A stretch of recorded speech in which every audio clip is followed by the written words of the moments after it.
Power Hour LSU. Boom! All night long. Yes.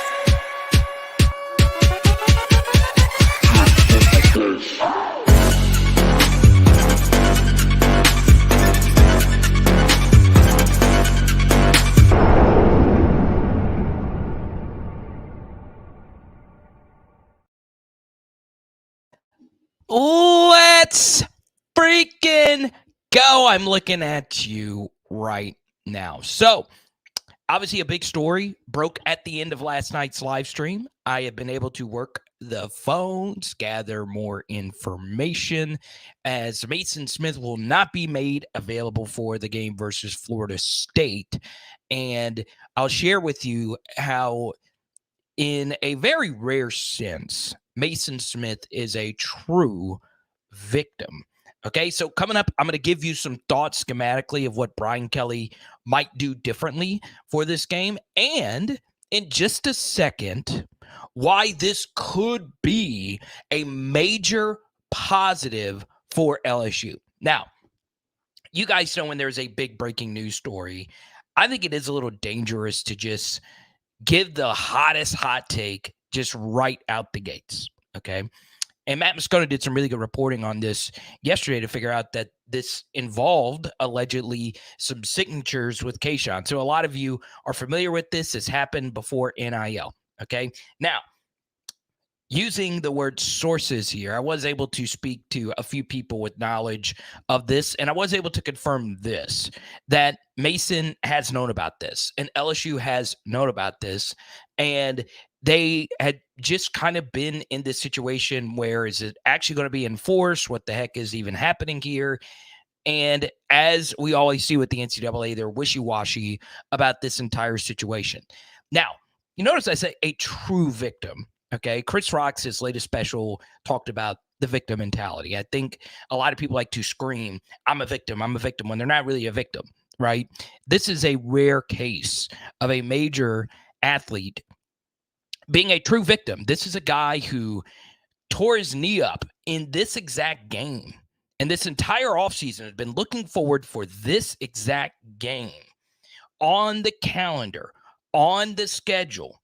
And earlier this offseason, he is told, hey, you're not going to get to play in this game for something that happened over a year ago. That is now very legal and is something that in recent documentaries has shown that it's not harmful at all to make money off your signatures.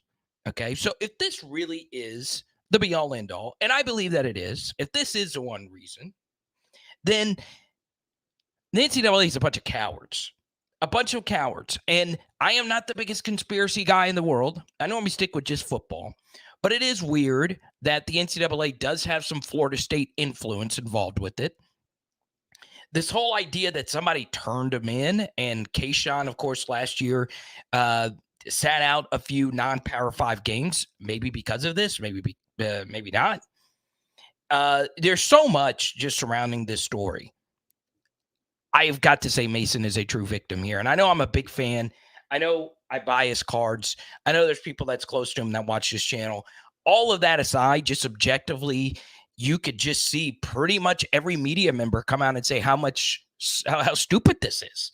And it is rare that we are in agreement on one story. It was kind of like a few weeks ago when that Baltimore Orioles broadcaster, it was Ben McDonald's partner for the Orioles game, Kevin Brown, got suspended for just reciting facts, and he got his job back. And everybody was in agreement that he was wronged. This is one of the rare instances where everybody's in agreement that MAASON was wronged. He was young.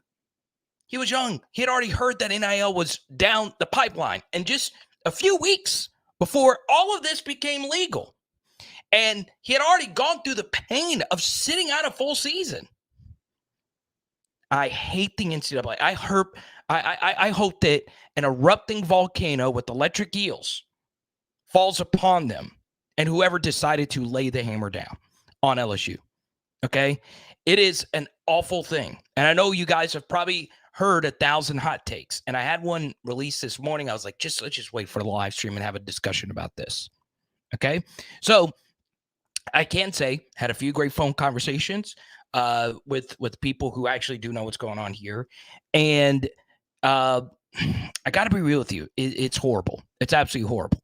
Now, like I always say, more often than not, everything that happens to you in life, you do have to accept some personal responsibility. I'm sure Mason was like, dang, I probably should have just followed the rules and all of that.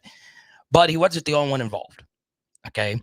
And apparently, the reason why any of this came to light is because of Kayshawn. I won't get into that tonight. We'll talk about that a different night. Okay. Now we're going to get to all your comments tonight. I want to also apologize up front. I did have to push it back 10 minutes. I did have to go to a visitation tonight for a friend. And I always say this, keep your health up to date, physical and mental. Please stay up to date on everything. All right. And it was emotional, all that stuff. A former teammate of mine. I've done a lot of these. I'm sorry I've had to share this a ton, but I'm always very open with what's happening in my life and all that stuff. So I apologize for having to push it back just a little bit. Trust me, I'm so fired up about tonight's live stream. So my apologies to each and every one of you, but for real, health is wealth. Okay. So the truth here, all right, I don't want to get into so much more about this because you've probably heard every hot take. Okay. I do want to get to the next big point here. Is this actually a bad thing for LSU? Well, yeah, on the surface it is. You're losing a 5-star defensive lineman against a team that is really good at running the football. And we know MAASON Smith can rush the passer. It's probably his best attribute. He could blow up run plays. He blew up 2 counters in just the drive he was in last year. Okay. And that is Florida State's staple. Now, announcement. Sunday night, we'll release our first Florida State film study. All right. Sunday night, 6 p.m. Central. Tune in because we're going to break down the Florida State offense. All right. I have dug really deep on this. So I know you guys like a Sunday night film study. We'll do that at 6, and then we'll have our normal live stream at 8:15. Okay. Friday, we're off. Saturday, we're off unless something crazy happens. Sunday night, 6 p.m. Central. Okay. We're going to break down the Florida State film. Now, I'm going to share with you a few different things about why this could actually be a good thing. But first, I want to welcome in Doug. I want to welcome in Dante. I want to welcome in John. What's good, man? One of our many Florida State viewers. John's been rocking with me for a while. He's even created some graphics for me. I appreciate it. Kobe, this is a big live stream for you tonight. This is Jacobian's time. And I will say this, on the film study Sunday night, you're going to see a phenomenal play made by Jacobian Guillory versus counter, and it wasn't against Florida State. So Sunday night at 6 p.m. Tune in, okay? Now, I will not be in Orlando, okay? But here's what I'll say. In case Sean didn't snitch. At least I don't think so. I don't know. Could this be a good thing? Now, I know what a lot of you are going to say. Well, Carter, you're just spinning this positively. I'm not. All right. I'm going to give you a few things that I've also learned and stayed up really late looking at Florida State's offense. Stayed up very late on the phone. And the first thing I'll bring up is, what do we know about MAASON Smith right now? Who right here can tell me how good MAASON has been performing in practice right now? Okay. Now the media can tell you because they've had access to going to practice. And I speak to some of these people that go to all these practices. I speak to some people that are always at practice because they have to be. All right. And MAASON has had some dominant practices, but he's also been hurt. He got dinged up recently in a scrimmage. All right. He's fine, but it's also one of those things where it would be nice for him to get a warm-up game before going full speed against elite competition. Okay?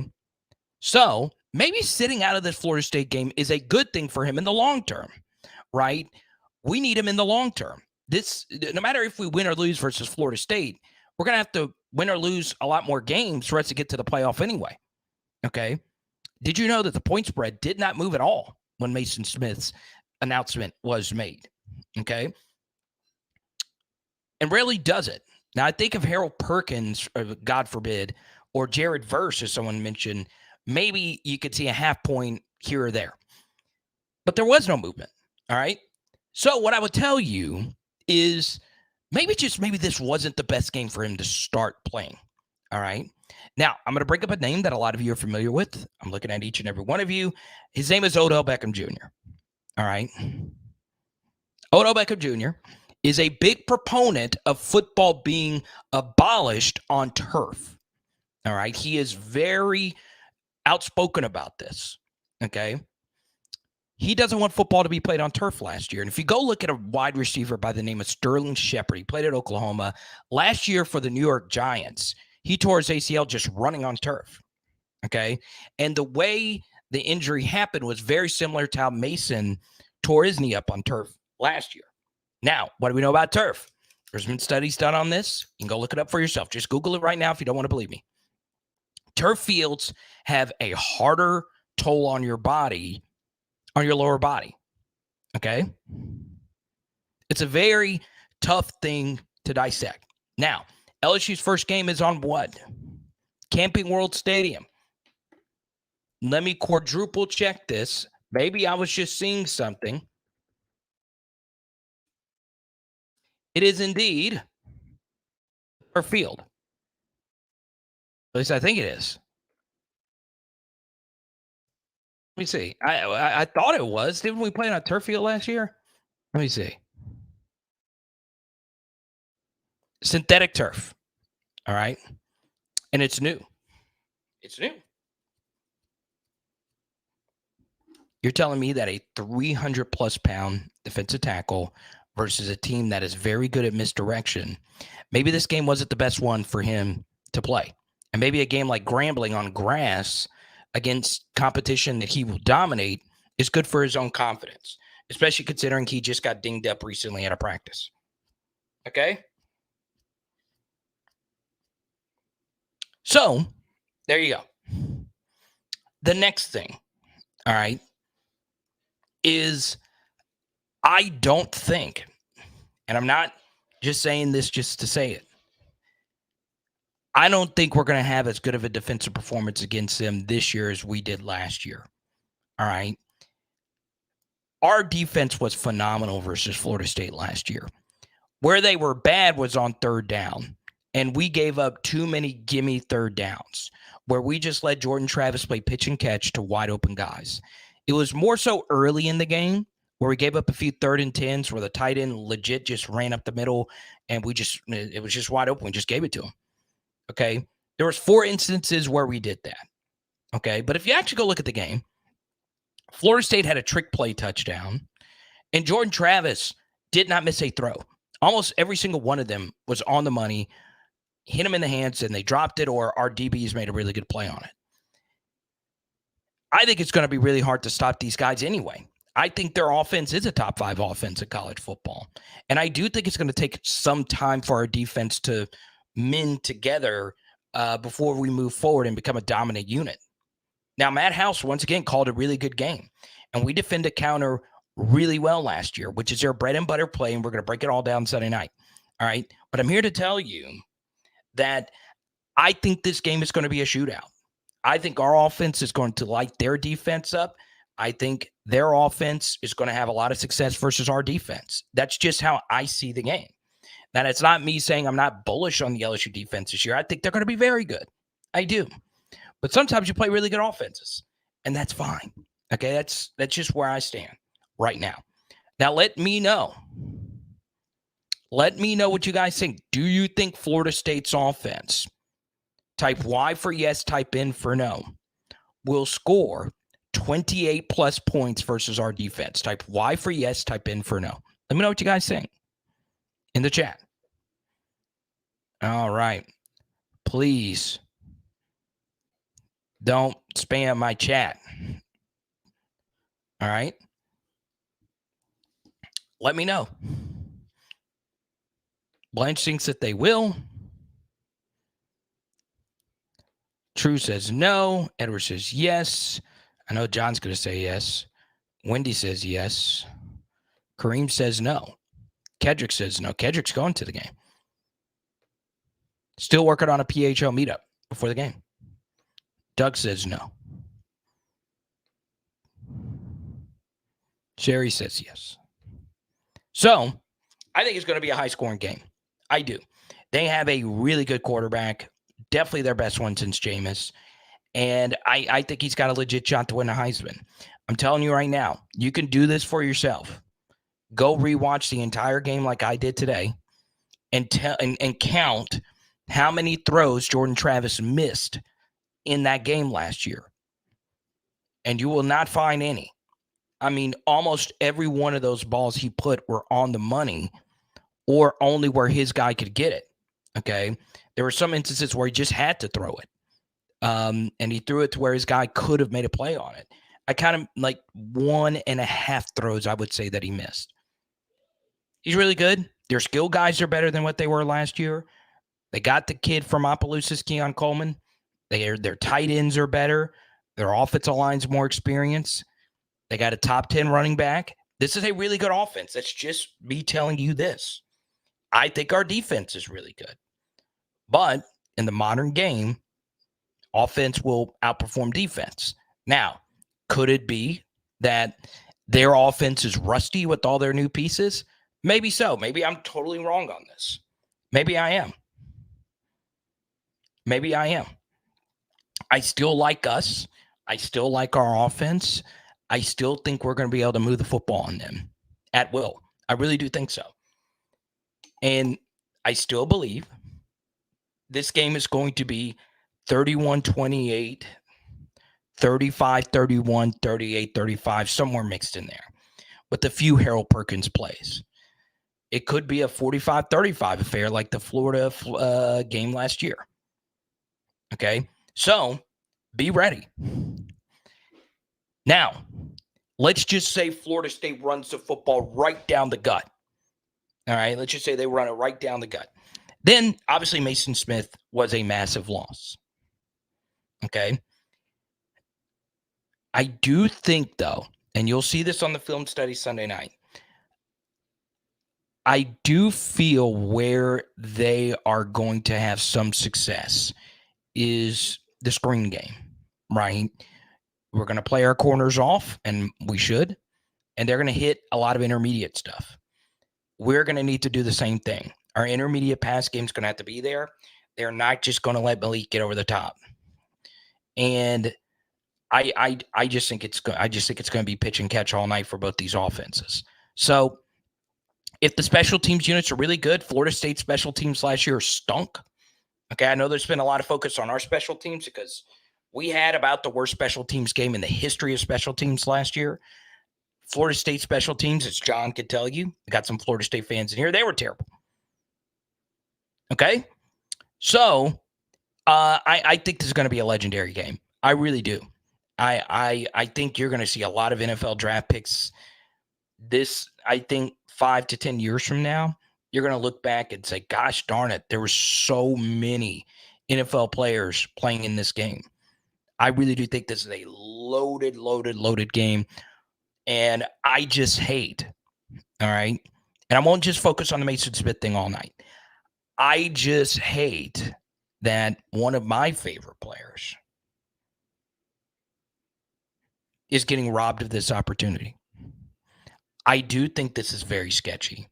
I do think this is very stupid.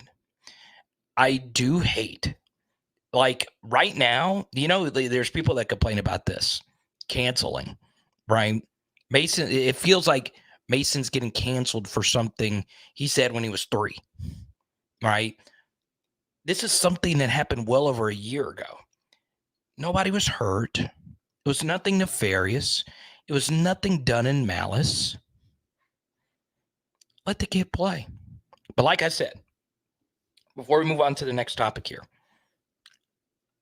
this could be a long-term good thing. All right.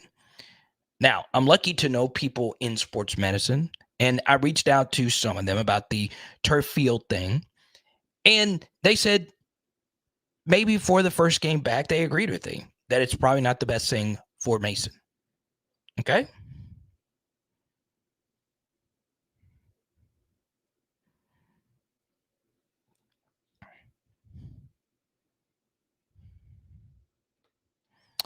Now, John says, watch the FSU Wake Forest game.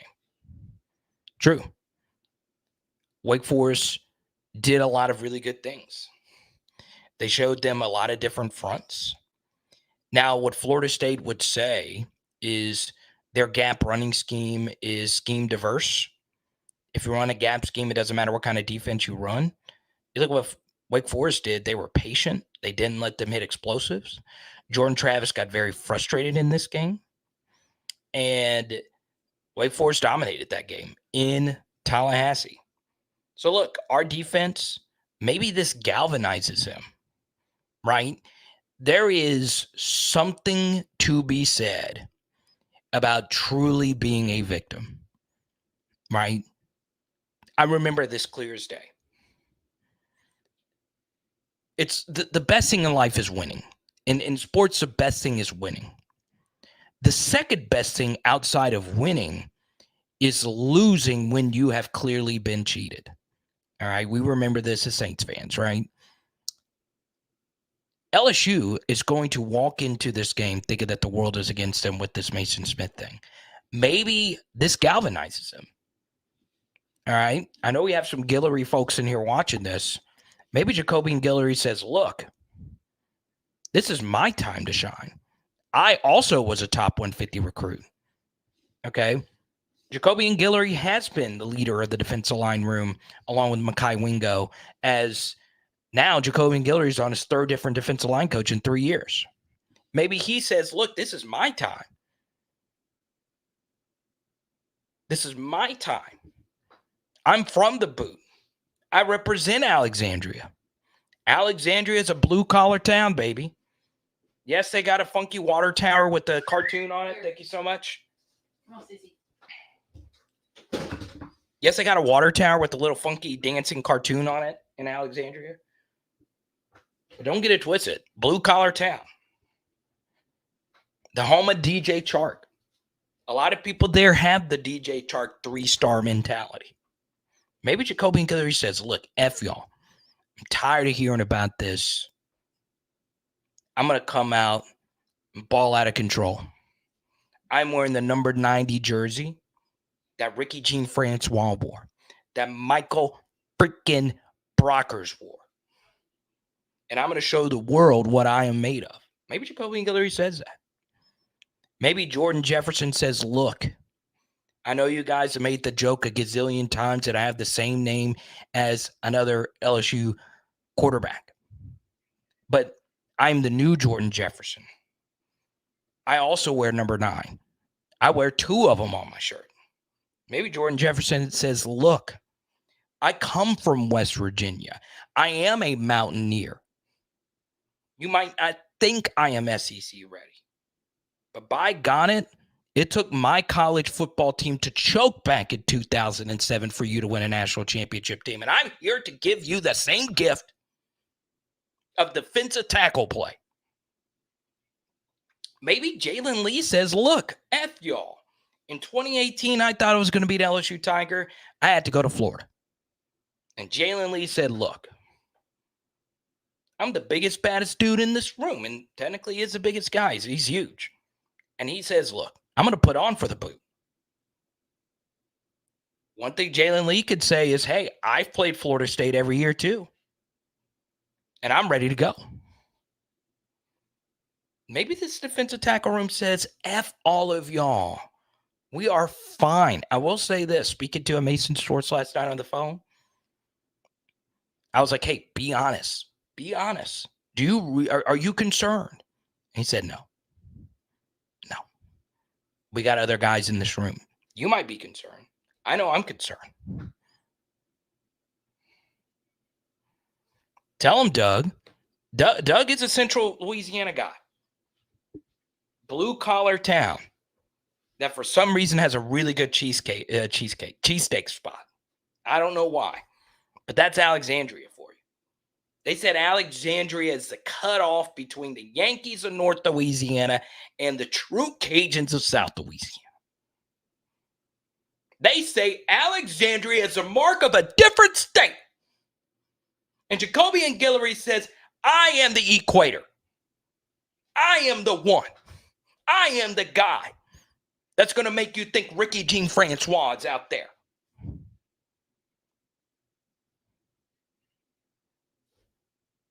Show me, baby.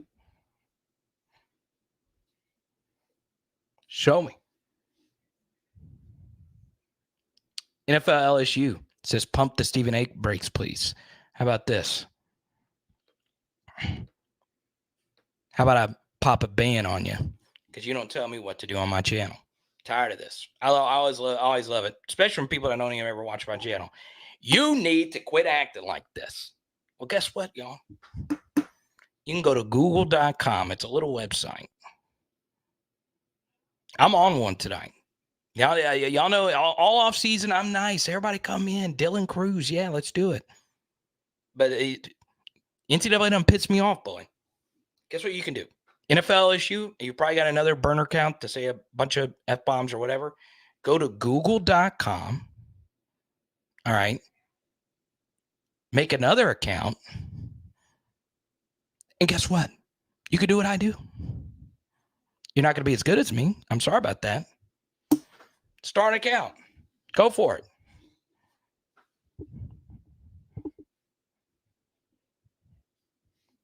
Go for it. I don't give a damn tonight. I'm telling you, I'm on one. I record a podcast and I sent a message to all my patrons. I shouldn't release this. All right. I'm telling y'all, man, this is horrible. Horrible. Talking to someone who was teared up on the phone last night. It's not fun. It's not fun. I don't like doing stuff about this. And I'll tell you this as well. I know we got some Florida State fans in here. They're furious about this. They're going through this right now with their own defensive tackle. Okay? I'm just telling you right now, when legendary games get played, you want the best players on the field. Be honest if you're an LSU fan. I'm being serious. Imagine if you play a national championship game, and this is obviously a different extreme, and the night before the game, they said Trevor Lawrence isn't going to play. It takes away from it. And now, obviously, MAASON Smith is not a quarterback, but it does take away from it, right? Because from a Florida State perspective, I will say that the number one thing I've heard from fans, I'm going on a bunch of Florida State channels this next week. Shout out to my guy, James Robinson. They're pissed. They are pissed because the one thing they heard all offseason was, well, we didn't have Harold Perkins. We didn't have Emory Jones. And it's a legitimate excuse. It was the first game of the season. We didn't play those guys. Okay? So nobody's happy about this. Nobody's happy about this. And I've said this as well. The Florida State defensive tackle who is not eligible because he moved because he had a sick parent to play for Florida State, it's BS. Now, I will say, Florida State did get that other DT that's a freaking monster. What's his name, John? He's a monster. I think he's from a small school. Kid is an athlete.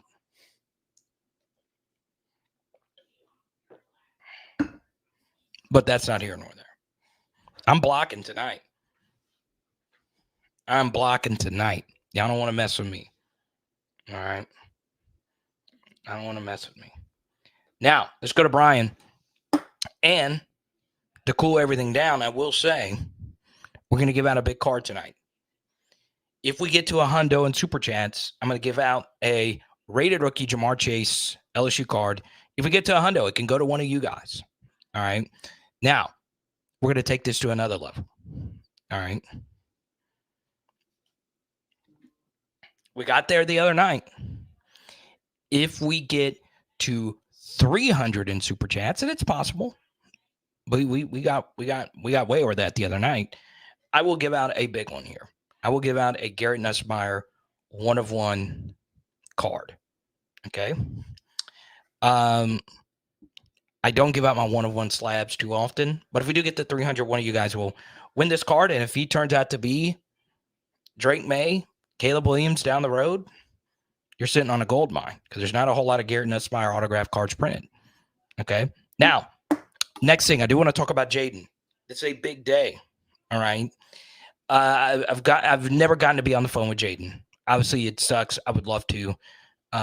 He's in the background of every video that I do with the bobblehead. And let's first start off and say this is a big day for Jaden because he gets compensated for what he's brought to our program. Okay. This is a guy who last year led us to a 10-win season, a moment we'll never forget versus Alabama. And was he perfect? No.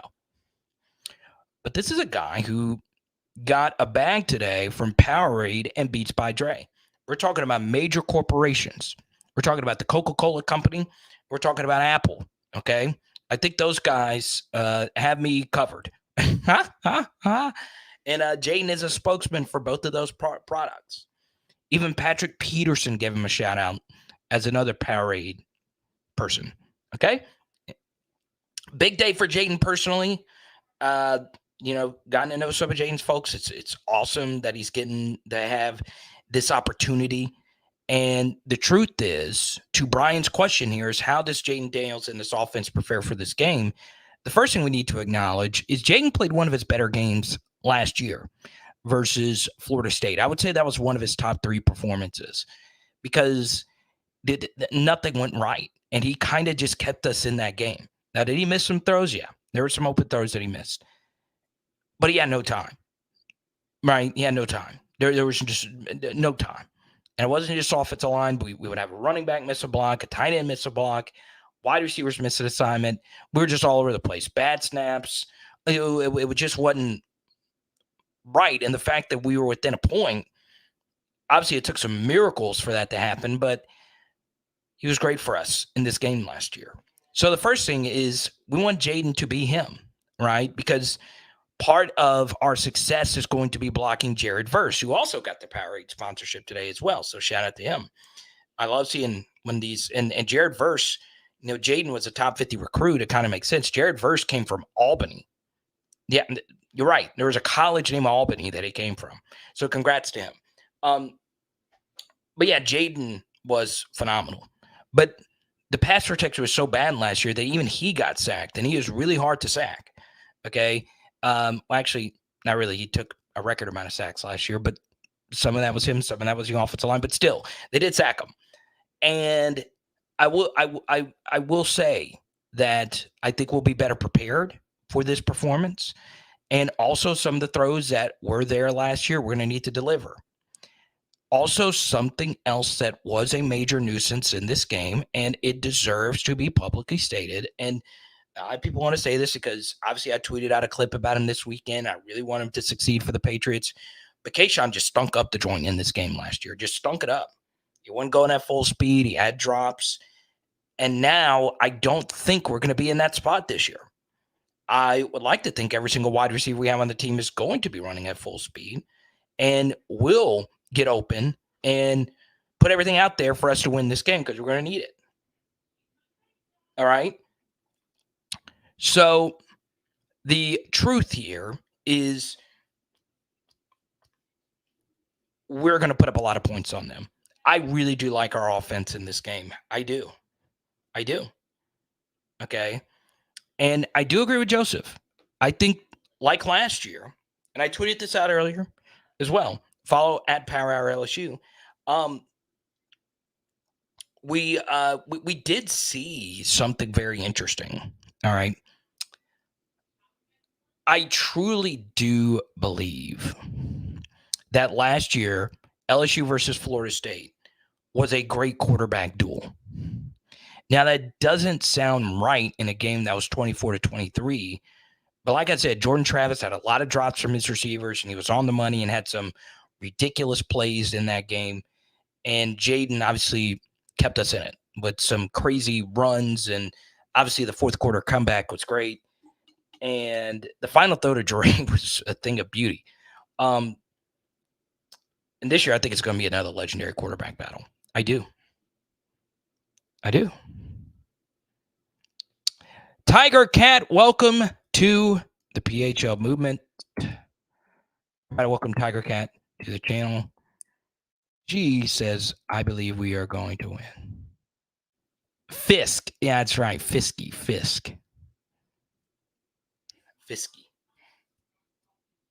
Now, I do want to share some good news with you. You have some PHL partnerships coming up. Pretty excited about that. We'll announce those coming up. If you want to be a PHL partner, feel free to hit me up. Twitter, Instagram, at Power Hour LSU. And always make sure that we're all on the same page when we do these types of things. And if you want to support PHL, powerhourlsu.com/merch. Once again, if you order 4 or more shirts, you get a Joe Burrow card in the mail from me.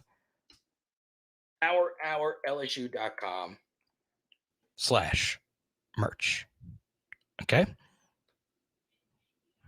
And we're still giving out the MAASON Smith card to the PHL Fantasy Champion. I don't know where I put it, but it's going to you, whoever you are. Okay?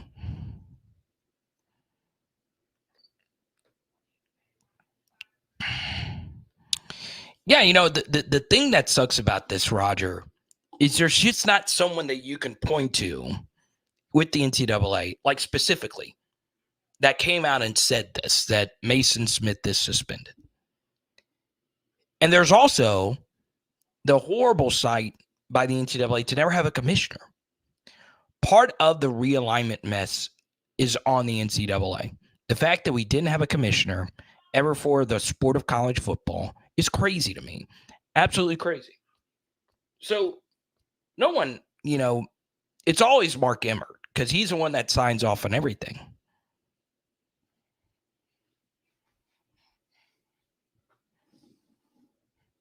Sibley quite literally drinks out of the PHL cup.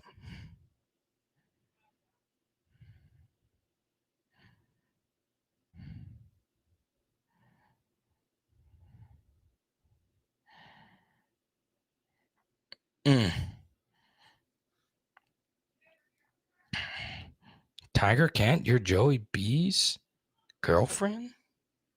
Interesting. I think I've met him before. Joe, that is. But you're Tiger Cat. You're that's crazy. Tell him we'd like to have him on PHL Live. If it wasn't for FIFA, NCAA would be the most corrupt organization in sports. That's true. It's true. I could see Sepp Blatter watching this live stream. Who is this talking about me? Let's go, Don. Of course, Dan. Don, I'll be on a few Florida State channels this weekend. I'll be on with James Robinson. I don't know the name of his channel, but I'll be on with him. So if you follow me at Power Hour LSU, I'll tweet out all the Florida State appearances that'll be making. I'm going on that one, and I'm going on another one next Wednesday with Mark Rogers. I appreciate you, Don. Let me see, do I have a Florida State card here I can send you? Don, shoot me an email, powerhourlsu.com, and if I find a Peter Warwick card, I'll send it to you. And Don, you get to ask any question. It's your super chat. If you want to chat Florida State, we could do it. John, thank you so much. I appreciate you. Okay. Gotta show Don and John some love. I like this. So Don super chats, John super chats, and he does spell it Jon to match with Don. So we need Ron to super chat. Or actually, I don't care what your name is. But if there is a Ron, there is a chance for you to do the funniest thing in the world right now. Now, let's chat some Florida State because Don did super chat. And we'll do it. Let me share with you what I like about their roster. All right. The first thing is I do think their roster is elite. I do. PHL didn't exist for the 2019 Clemson LSU game. But I feel like very similarly about this matchup as I do about this one, right? The rosters, normally you associate SEC rosters just being way better than most ACC rosters. But in this case, I would say they're pretty even. Where I like LSU is I do think LSU in the trenches is overall better on both sides. I do think so. but I don't think it's something like just truly crazy between the two of them. One kind of undertold story is, yes, LSU did give up a bunch of sacks, but even with the middle of even with Jared Verse going off on us, where Florida State really won that game last year was the middle of their defensive line. Their defensive tackles handled our middle of the offensive line. Now, we had two non-starters playing in that middle and a non-starter at right tackle who we started in that game. But Florida State's DTs were really good in this game. I do think we're going to be better equipped. And the reason why that's such a big point is because the reason why it's I laugh so hard at what was just said in the chat. It's such a dad joke thing. Is because our team is such an inside zone team. We were so good at just running up the gut. That was a big part. We ran inside zone more than anything else. Sometimes it was effective, sometimes it wasn't. But that was what we were. All right. And obviously you can't do that if your middle is getting pulverized. And they rocked us. They just did. I mean, it's just you can't cut it any other way. I do think we'll be better equipped for that. I know Florida State's offensive line got a few transfers. Another guy went in from Colorado, I believe. So, yeah, I know Florida State, we mentioned the Fisk defensive tackle that they got in. So, yeah, I mean, I do like LSU's trenches a little bit better.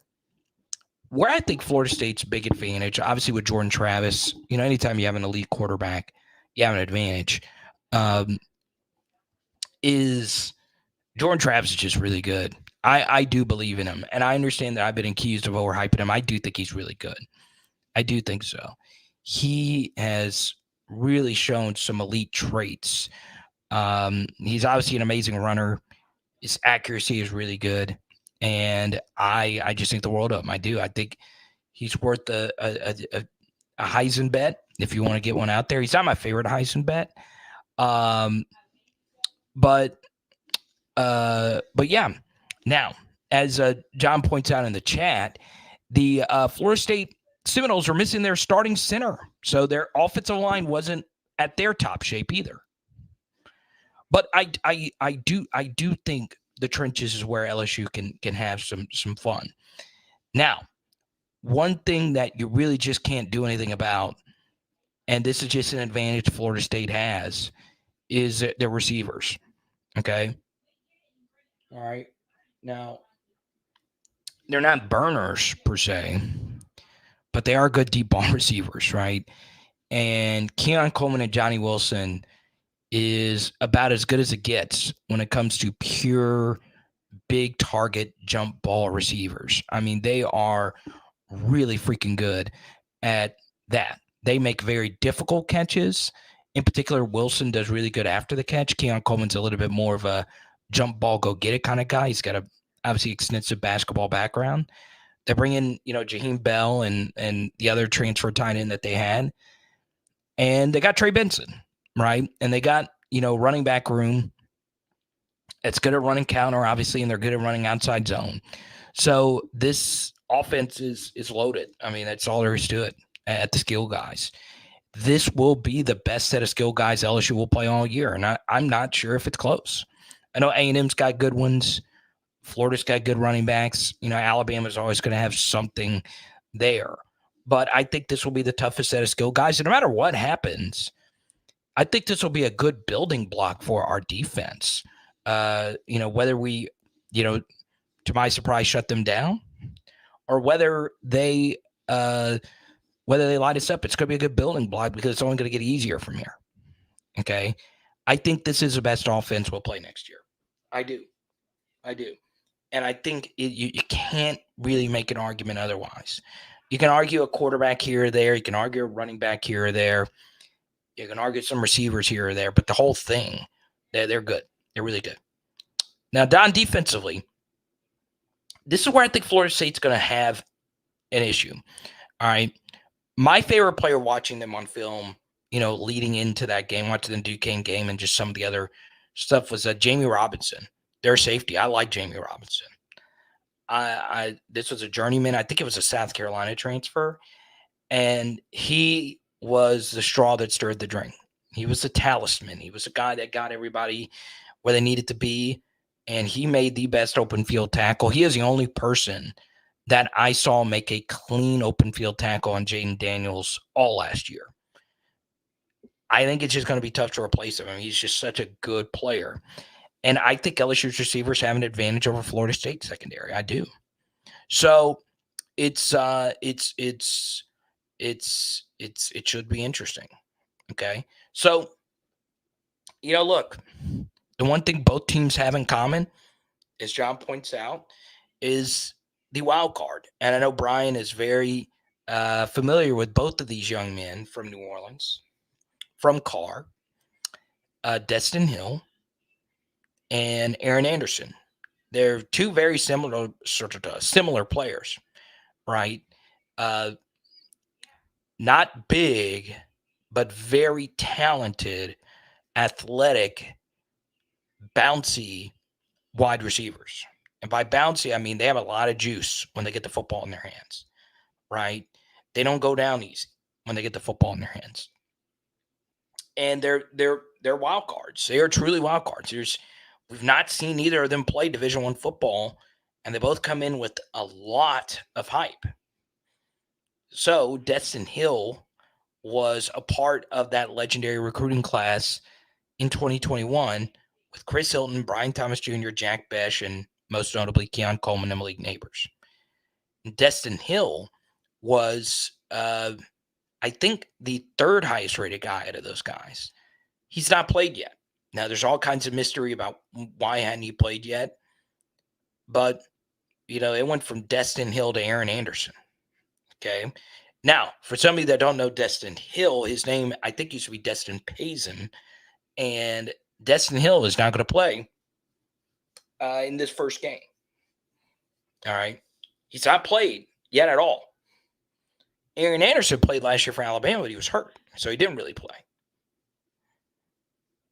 Okay.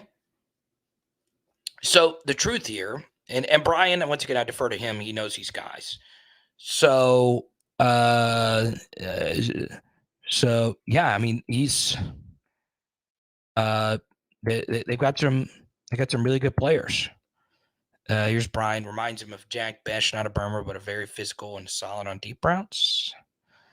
Where's FACP? There we go. We'll be tailgating for the Arkansas game together. It's unfortunate that we don't have Smith in this first game. However, I like our chances against every other O-line this season with him.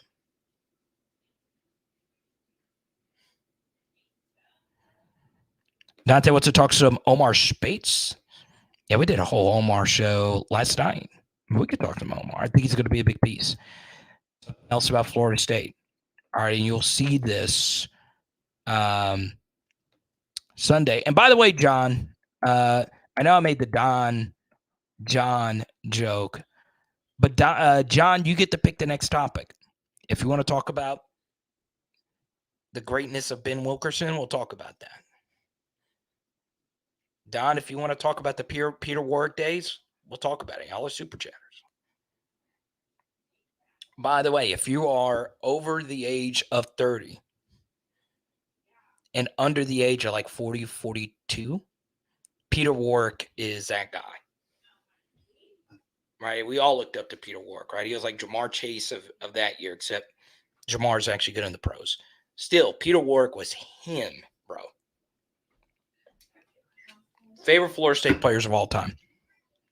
Peter Warrick, work done. Now, what I will tell you is I do have this right here. I do have this. I was a collector of these headliners. Here's a Deion Sanders one in the Florida State number 2 uniform. And then I also have, I love these things. I also have the Shaquille O'Neal one. Now, this is one of my favorite ones right here. Never been open. But if you want it, I'll send it. If you give a $200 super chat. I've had this thing for forever. But I love the headliners, man. They're sturdy, man. It's not like a bobblehead. I can freaking If there's a robber, you better watch out, man. You are getting primed, bro.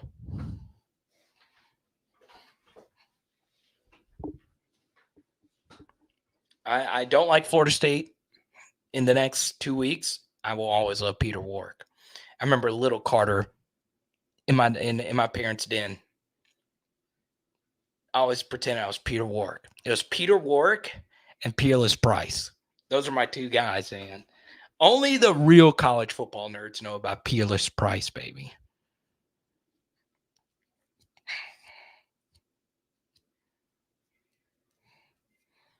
Yeah, so John actually a few weeks ago on Twitter actually did his own little running back study for LSU. And I helped him with it, right? I gave you the running back depth chart. And John, what did I tell you? Include Caleb Jackson on your depth chart. I would like to think Caleb would get a touch in this game. But obviously it's going to be the Logan Diggs, Josh Williams show to start.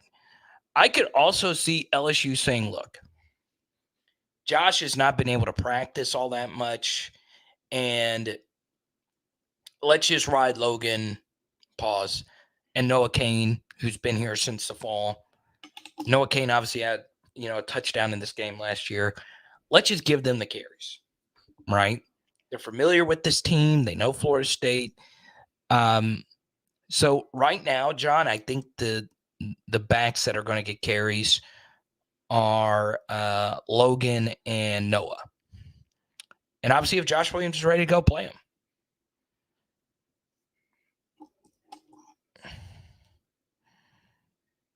Okay.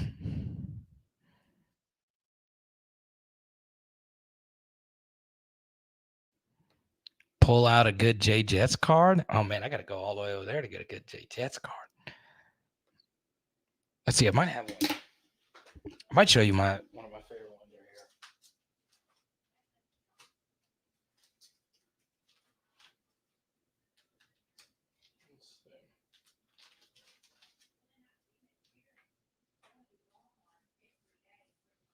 This actually is a really fun one. Blue Prism LSU. You don't have this one yet, Michael B. And I'm actually going to sleeve this one, man. This card has a shine to it. I'll even clean it before I send it to you. This one is beautiful, bro. Oh, I almost dropped it. That was beautiful. I got to admit, that's a cold card right there. Got that refractor finish on it. It's nasty, bro. Nasty. Let's go to Jordan. Everybody welcome Jordan Jackson to the channel. I think I've seen you in here before. Everybody welcome Jordan. He's got a very professional headshot. You always got to take that seriously, man. My headshot game is not good. Let's do this. Look at that. How good do you really think Logan Diggs is? I feel like I'm not on the Diggs hype train. That's a good point. All right. Let me give you a Logan Diggs comp. I don't think he's special. I don't. And that's okay. There's not many running backs that are special. All right. There's not. I think he's very good, though. Here's the thing I like about Logan Diggs. Bowl game versus Oklahoma State. All right. Brian Kelly had led for LSU. And Oklahoma State's defense was fine that year. Who did they have in there pass protecting as a true freshman? Well, they had Logan Diggs. And I'm telling you, Oklahoma State, their defense was kind of nasty. They were throwing some Egyptian hieroglyphic blitzes at them. And they did a good job protecting it. Logan Diggs did. Now, that's why I like him. You always got to keep this in mind. Yes, a running back should always be able to get you yards. A running back should not fumble. But if you look at it this way, a pass is always going to average more yards per play than a run. More EPA per play than a run. So in theory, if you're absolute garbage in pass protection, I can't really play you. Logan Diggs is not that. He's really good in pass pro. At least he was in that one game I charted versus Oklahoma State. He's a high IQ football back. And more importantly, Jordan, he is the prerequisite weight that I look for out of a running back. Now, if you're a new PHLer, we got a lot of newbies that come in and out of this channel. Y'all let Jordan know in the chat how I like my running backs. Y'all let him know. Ain't that the truth, Dr. Morgan?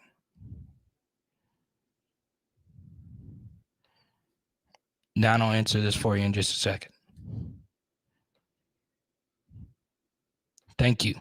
I like my running backs thick. Logan Diggs is a unit. A unit. Okay? So, he's not going to give you the most explosive runs. He's not going to give you, a gazillion yards. He doesn't have the most wiggle. But I will also say this. I do not think he has one major glaring weakness. So the truth here is I truly do believe Logan Diggs is going to be a really solid player for us this year. But Jordan, it's good to see you. Let's go, Michael B. He's getting the Jordan Jefferson in the mail. I hate to see this one go. This is one of the first Jets I ever got. I got this with a bunch of Joe Burrow. Right when I was getting back in the cards, these cards were released, and this is an absolute beauty. So congratulations, Michael B. I'll get this sent out to you tomorrow. Okay? Let's go ahead and get that one top loaded for you. And let's do what Michael B wants to say. We'll talk about the rest of the season. Okay. Now, Michael B, if you don't mind, I will answer this question from our new Florida Stater, Don. He said, I like Coach O. He was a character. Yeah, but Don, it's one of these things where, like, if you're not a fan of LSU, you like Coach O. If you are a fan of LSU, you like Coach O as well. But fans like winning games as well. And Coach O, as great as he was as a personality, just wasn't there anymore, right? As the elite coach that we knew him to be. He is a motivator, master motivator, and he did a really good job getting the program back on the right track. What I would say, though, Don, is Brian Kelly is him. I have been very impressed in a lot of different ways by Brian Kelly. And, I mean, what he did last year was nothing short of incredible. Okay? That's Joy Taylor. But here's the actual schedule. Okay? So, Michael B says, let me do this really quickly so we can keep the super chat back on up. He said, Sarahwood, go through our schedule game by game without bias and where we are favored or not. All right. Well, we'll do that. No bias. So I'm going to tell you what I think the Vegas projections would be. All right.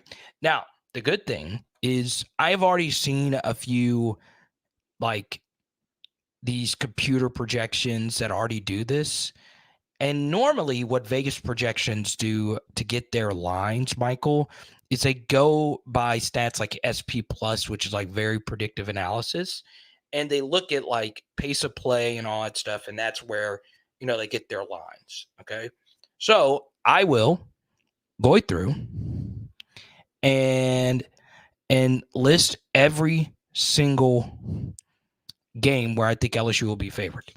LSU will be favored over Florida State. All right. It's going to be close. It's not really a favorite kind of thing. I could see this game closing as a pick 'em. I could also see a lot of sharp money coming in on Florida State late. I could. And I think right now, though, with the LSU sitting at 2.5, I could see LSU being a favorite here. Grambling, week 2, LSU will be favored. Mississippi State. So once again, that's not Grambling. That's not Georgia week 2. That's Grambling. Week 3, LSU at Mississippi State. They will be favored. Week 4 versus Arkansas. LSU will be favored. Now, let's just say for some reason LSU starts 3-1, and Ole Miss starts 4-0. They're guns a-blazing. Maybe, just maybe, Ole Miss gets a slight favorite nod here over LSU in the spot. The line was close very last year. Obviously, we blew them out. But LSU will be favored on the road in Oxford. It's going to be tight, though. I could see it be like 2.5, 3, kind of like what this game is. LSU will be favored versus Missouri. LSU will be favored at home versus Auburn. LSU will be favored at home versus Army. Now, this is the only game on LSU's schedule where they will be an underdog, Alabama. Now, if Alabama loses to Texas week 2 and they lose another game before then LSU will be favored coming off the bye. But even then, that will take a lot. And these final 3 games, LSU will be favored against all of them. So right now, Michael, the only game LSU would be an underdog, and you can actually go look this up now. The only game where LSU would be an underdog would be the Alabama game. Okay? That's it. I thank you for the very generous super chat. Now, once again, if LSU is a 2-loss team for some reason before the Ole Miss game, then we're going to be underdogs in that spot. More than likely on the road. But thank you. Right now, I have LSU as a 10-2 team. 10-2 team. Jordan wants to know. You've asked this a few times. I don't know if I should give this away, though, because that adds to the mystery of what I'm eating at the end. Because then people would say, well, you should just tell us now what you're having. I'm having spaghetti and meatballs tonight. But the question Jordan wants to know is, did you already have spaghetti or meatballs? Or are you going to have spaghetti and meatballs? Now, what I want you to think about, Jordan, is Carter an insane enough human being? At 10 p.m., actually, we're never done by 10. Normally, we average about like an hour and a half, 2-hour stream. So the question you got to ask yourself, Jordan, is Carter Bryant an insane enough individual? Is he insane to eat meatballs, spaghetti and meatballs at 10:30?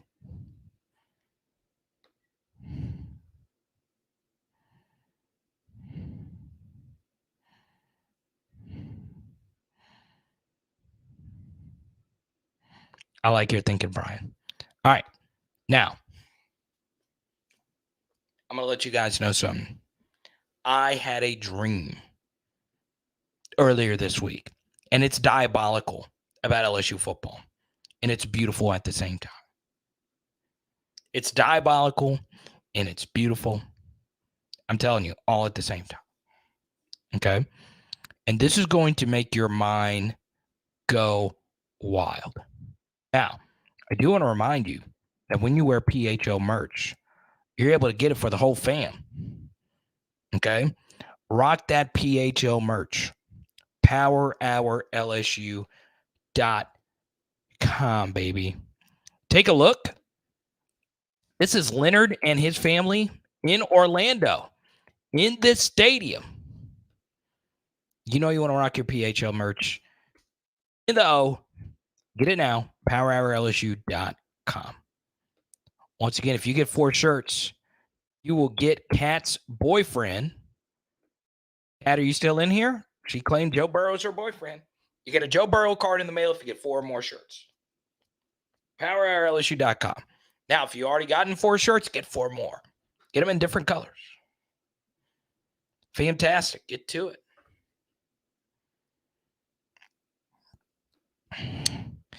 Let's go to Michael B. Follow up here on the super chat before I give y'all my insane dream.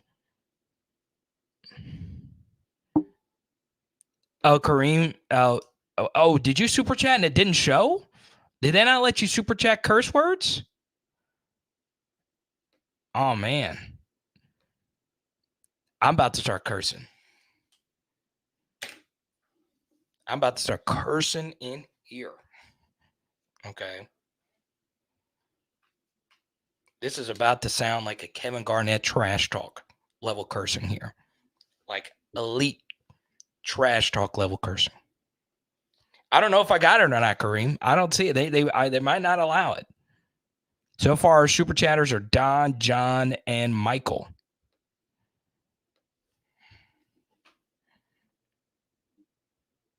You might just need to Venmo it. I think you have my Venmo. At Card of the Power. All right. So I'm not sure if I got it. Maybe the YouTube gods don't like the cursing with the super chats. I don't know. Now, I want to share with you guys a dream that I had. It's a crazy dream. I felt like it's a dream that we all want to see come to fruition. Okay. I actually don't know if I want to share this with you because it's going to get you all emotional in here. All right. But this is plausible. Very plausible. Jared, thank you for the super chat. I think Jared's going to like this. All right. I had a dream last night. Once again, please follow me on Twitter.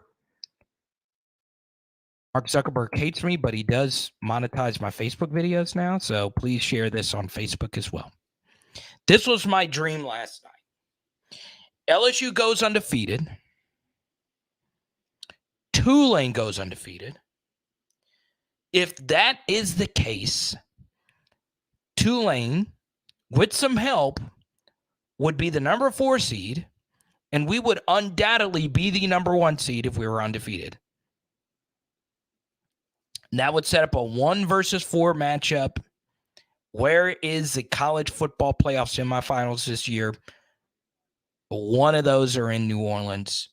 And wouldn't it be beautiful? The last 4 times there have been postseason playoff games, whether it's the BCS National Championship or the actual National Championship game in the playoff era, that game has been played in New Orleans. And who has been in that game every year? LSU. So the only way you can one up LSU playing in the National Championship game in New Orleans is not playing in the National Championship game, but playing in the semifinal against the Green Wave of Tulane. By the way, did you know that a good chunk of Tulane staff is LSU coaches? Running back coach, Carter Sheridan, Tulane. Special teams coach, Greg Mann, Tulane. The list goes on and on.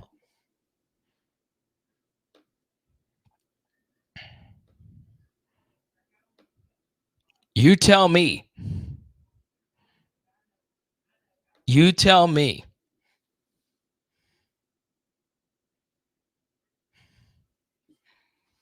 You tell me. You tell me if that would not be crazy. That would, I'm telling you, even more than national championship games, that would be wilder than a national championship game because we played at national championship games. But Tulane?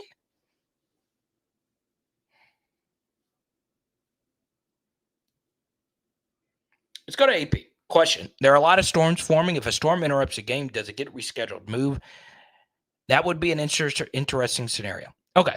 So Don and John are our Florida State experts.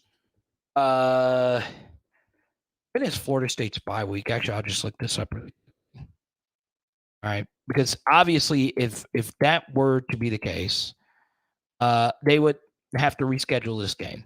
Okay.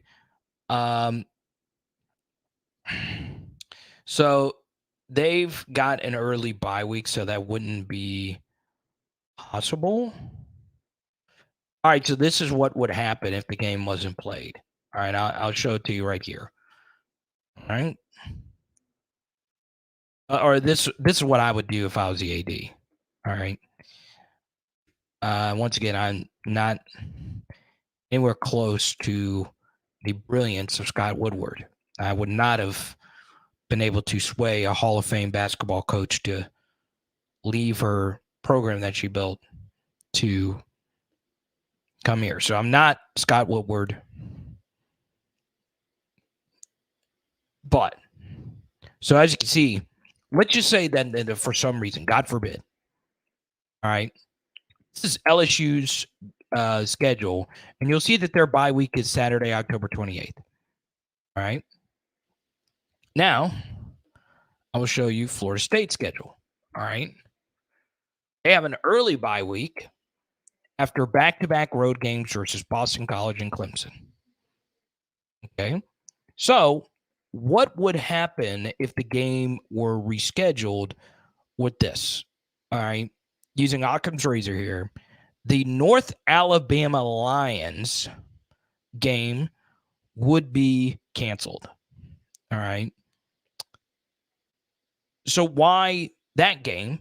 Well, if you go back here, LSU also that week plays a non-Power 5 team. Okay. So more than likely, the game would be rescheduled for Saturday, November 18th versus Georgia State. And that game would be canceled, and it'll be LSU Florida State that week in November. Okay. Now, for a lot of different reasons, we do not want that to happen. On a serious note, that would obviously suck for everyone involved logistically, and more importantly, just safety-wise, we don't want that. Obviously, there's a lot of natural things that have happened. Shout out to everyone going through what's been going on, Hawaii and all of that.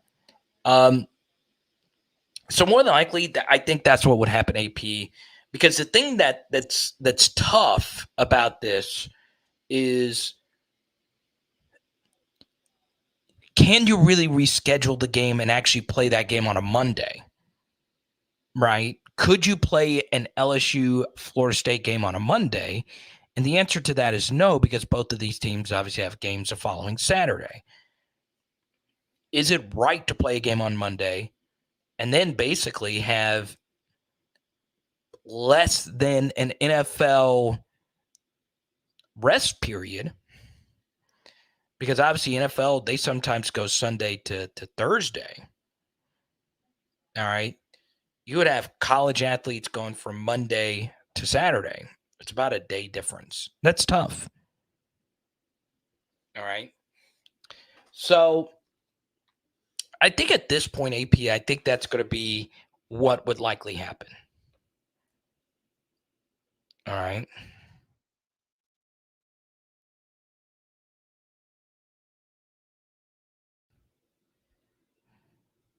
Now, I will also say this. Now that the more serious stuff, obviously everyone being safe and all of that, is the more important side of it. What I would also mention about this, okay, is I don't want this to happen for another reason. I know a lot of people have put a lot of time and energy into going to this game. Okay. Also, something else I have noticed before we get to Roger Super Chat here.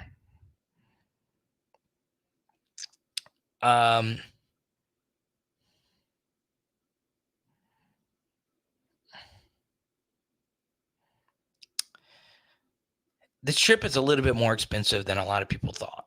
All right. I know Jared is a traveling wizard, and he was able to help save some dollars for some of our viewers because he goes to a lot of road games. It's hard. It's really, really, really hard. Okay. The NCAA, well, I can't say the second part because I don't want YouTube to be like, God, this guy, we gave him a platform. But the first part, I could agree. They can go fornicate themselves. Now, Kareem, I don't know. I don't think you can. I guess that is a thing. You can't super chat a curse word. But Roger, thank you so much. Roger is a part of our PHL Fantasy League. And I do agree with you. NCAA can have itself.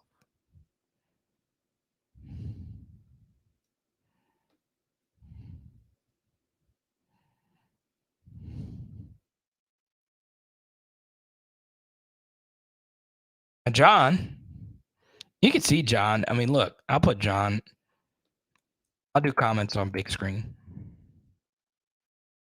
John kind of looks like a weatherman here.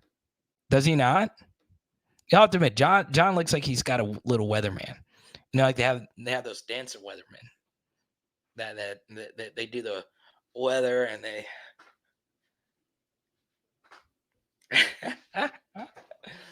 I trust John. John looks like the next thing he's gonna say is, "We'll have more 10:30." Back to you, Stacy.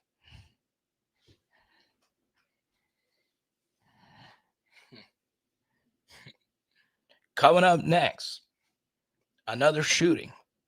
That's much every town's news. I would like to have one newscast where it doesn't lead. Like every newscast's first thing that they show in the A block is just caution tape. There's the caution tape industry should be very thankful to newscasts. Because what else would we do? What else would we do?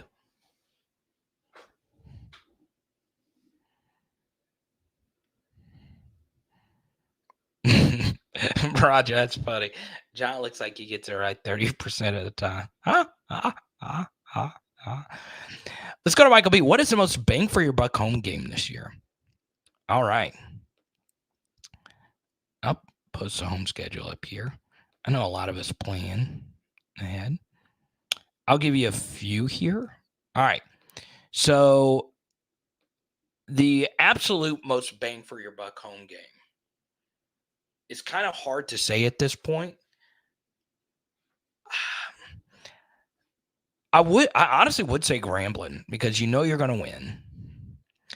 You are going to see a legendary band. It's a very historically significant game, and you know you're going to get the night game atmosphere. Now, as far as bang for your buck is concerned, it just depends on how the team does. I think the Arkansas game is going to be a hot ticket because, you know, the back-to-back road games there. I think the Auburn game is also going to be a hot ticket as well. It's right before, I think, hunting season. It's right before we get in that Thanksgiving kind of period as well, and that could be an early game. So, honestly, I still think that Auburn game could be a day game. I really do think so. I would honestly say Florida for a lot of different reasons. Number one, I'm on the record saying I think A&M will be the deciding game in the SEC West this year. LSU A&M.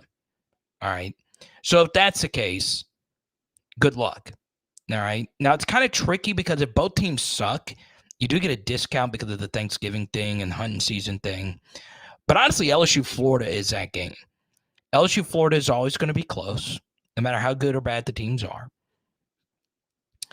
LSU Florida, this is the last iteration of this game where we are going to be playing them every year. It's like the last one.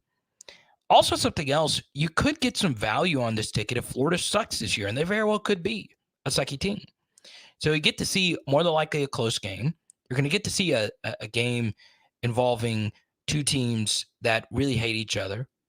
I think it's the most visceral team that LSU plays on their schedule. And the one thing I can say for all our Florida State fans that are watching tonight, we equally hate Florida. Right now, we can't hate Florida more than Florida State because that's our rival. Okay. I want to go to this. So, Michael, I would say Florida. I'm going to Arkansas, and I'm probably going to Auburn. Those are the two ones I'm going to. But Florida, man. God. Well, really, Florida, man. Gotta watch out for them.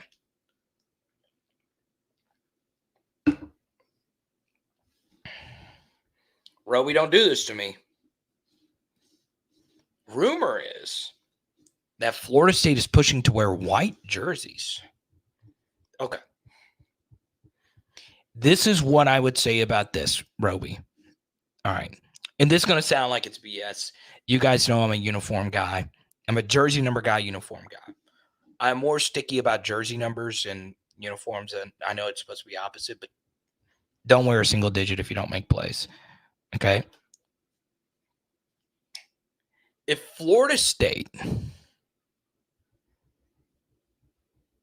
decides, hey, we are going to wear white to F with LSU, because obviously we wear white. That's just what we do. We wear purple on average 2 times a season, and it's against non-Power 5 teams when we wear it. We're going to F them over, and we are going to force them to wear their non-traditional purples. That lets me know we're in their head. Because when people think Seminoles, they got the iconic maroon and gold going on. Okay? That's what they're known for. Red top, gold bottom, gold helmets. Now, Florida State does have the black uniforms. But their white uniforms are not good. I just got to be real with you. They're not good. When I think Florida State, I think Bowden in those fishnets. That's what I think. That would be dumb. It wouldn't look right. Let these 2 iconic schools, this will be the last time we play unless we're in the playoffs. Let these 2 iconic schools wear their iconic colors.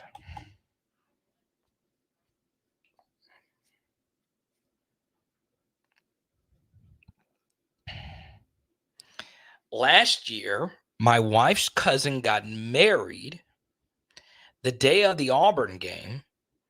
We live 45 minutes from Auburn, so I had to miss it. Now, normally, when we're talking about Alabama weddings and the word cousins involved, that's normally the bride and groom. So I had to reread that. I had to.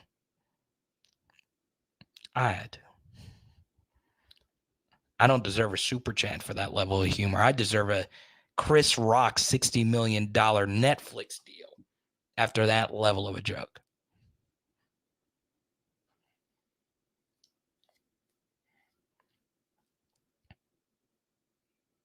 Okay. So Josh Pate set the internet ablaze with the fall weddings things. And he had like a little graphic up that said, hey, these are all the months you don't get married. Don't get married in December, November, October, November, or whatever the month is before October. I don't remember. September, I think.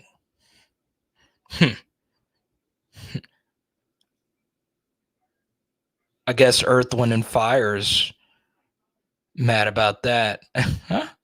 That was a worse joke. Get it? Because I forgot about September. You guys know the song, right? Anyway, the truth here about fall weddings, all right? As someone who works in the wedding industry, okay, I DJ weddings. Let me say this.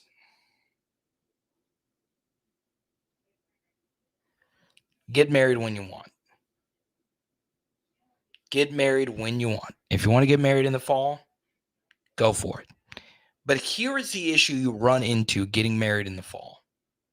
And it is a big issue, all right? Everybody's going to watch the game on their phones now. A few years ago, one of my friends' weddings got ruined because of that. Actually, 2 different of my friends' weddings got ruined because of that, and I was in one of them. You can't do that in the South. Northeast, you can do it. West Coast, you can do fall weddings. It's just in the South, everybody's going to be watching the game on their phones. They just are, okay? You know, the month that the day that we got married was the week before the Super Bowl earlier this year. Best decision ever. It's not hot. You know there's not going to be anything else happening that weekend. No March Madness. Nothing is a weekend before the Super Bowl except the Pro Bowl. That's it.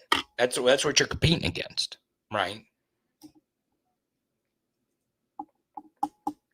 Now, it's not to say sports things or events or anything like that or non-significant things don't happen that weekend. But the truth is, you want to get married in the fall, do it. I'm not a hot take artist when it comes to that.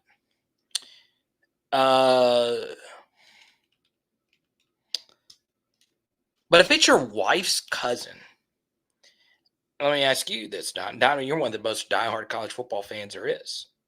Okay. Do you really need to go to this wedding? It's your wife's cousin. Okay. You probably don't like them already. Ironically, I actually do have a good relationship with my wife's cousins, but still, you probably don't like them.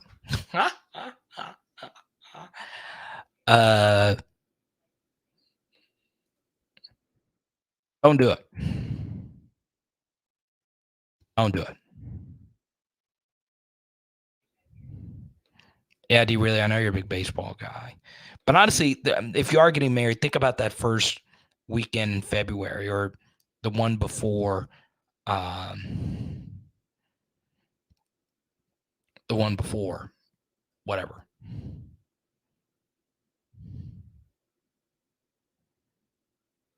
And honestly, it comes down to the wifey. What's up, Rugger? All right. So I'm glad you brought this up, Rugger. So for those that don't know, Thursday nights at 6 p.m., we do a live stream on the SEC channel. All right. And I want to show you that. I want to show you that. And Rugger, I'm glad you actually brought this up. And I can tell you this, Rugger, from the bottom of my heart. There's no one else you want answering this question more than me. Because I actually did just do a deep dive on Power Hour SEC on this very topic. And actually, what I'm going to do, Rugger, just for you, I'm actually going to link the actual video here. Okay. I'm going to link the actual video here for you to watch. Okay. And I thank you for being patient because I want to talk about this. All right. So, Rugger, after this is over, I want you to watch this video. Okay. So, wait, her family's a cult, Donovan? Really? Wait, I don't know if I want to know any more about this. Because I made that cousin joke, and I'm like, God, dog,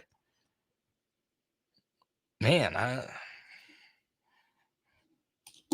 know not to mess with cults. You got to stay away from those cults. You don't mess with the Scientologists. You don't mess with Waco, Texas. You don't mess with any of that. You don't mess with other cults either. You don't mess with CrossFitters. Don't do it. They got traps galore, and they will trap you and force you to get up at 4 a.m, eat creatine, and do 50 power cleans. They don't give a rip about your knees. They don't. They do not. Speaking of knees, how about Stephen Ridley tearing Kevin Hart's body apart in a race? Did y'all see that?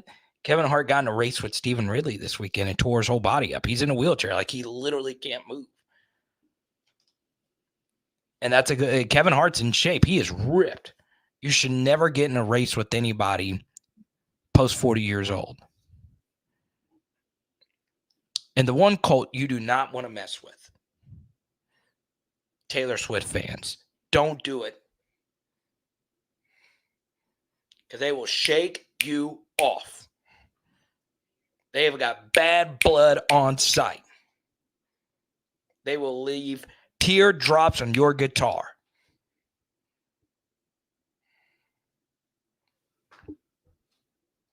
They are trouble when they walk in.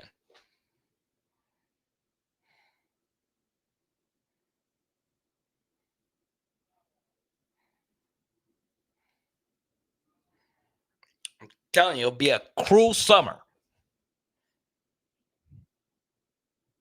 D really is a CrossFitter. Oh, damn it. I knew it. I knew you were cult adjacent right when you said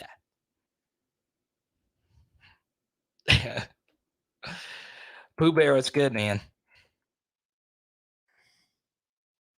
Now let me answer Rugger's question. It is something I actually researched this week, and I'm sorry, Rugger, for making you wait, because this is something that did pique my interest. How did you know he was a rugby player? Because he had the name?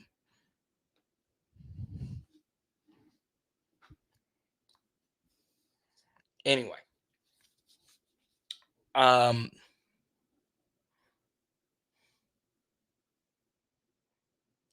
So I actually looked this up, and this is what was really crazy. All right, so Jordan Travis obviously started his career at Louisville. There is only one quarterback out of 50-plus QBs in all of college football that are either year 5 or year 6 guys that have stayed with their initial team. And that quarterback is this man right here, KJ Jefferson. He's the only one. He's the only one. The only one. So, from a macro perspective, to Rugger's point, it's not really answering his question directly. We'll get to that in a second. But quarterbacks are not loyal. Now, some quarterbacks need to transfer. Jordan Travis needed to transfer. Jaden Daniels, this is just the truth, he needed to transfer. Okay, he walked in on his own coach watching film of other quarterbacks. That means it's time to go. And I don't think anybody wanted Herm Edwards coaching them because he was horrible as a college coach. So I get why some quarterbacks transfer. Okay, I get why some quarterbacks transfer. You've got to pack your bags and go. And I get doing what's best for you. But there are so many quarterbacks that don't need to transfer. What in the world was Spencer Sanders thinking? You're playing for the best offensive mind that the sport has to offer? Maybe Mike Gundy told him to pack his bags. I doubt it.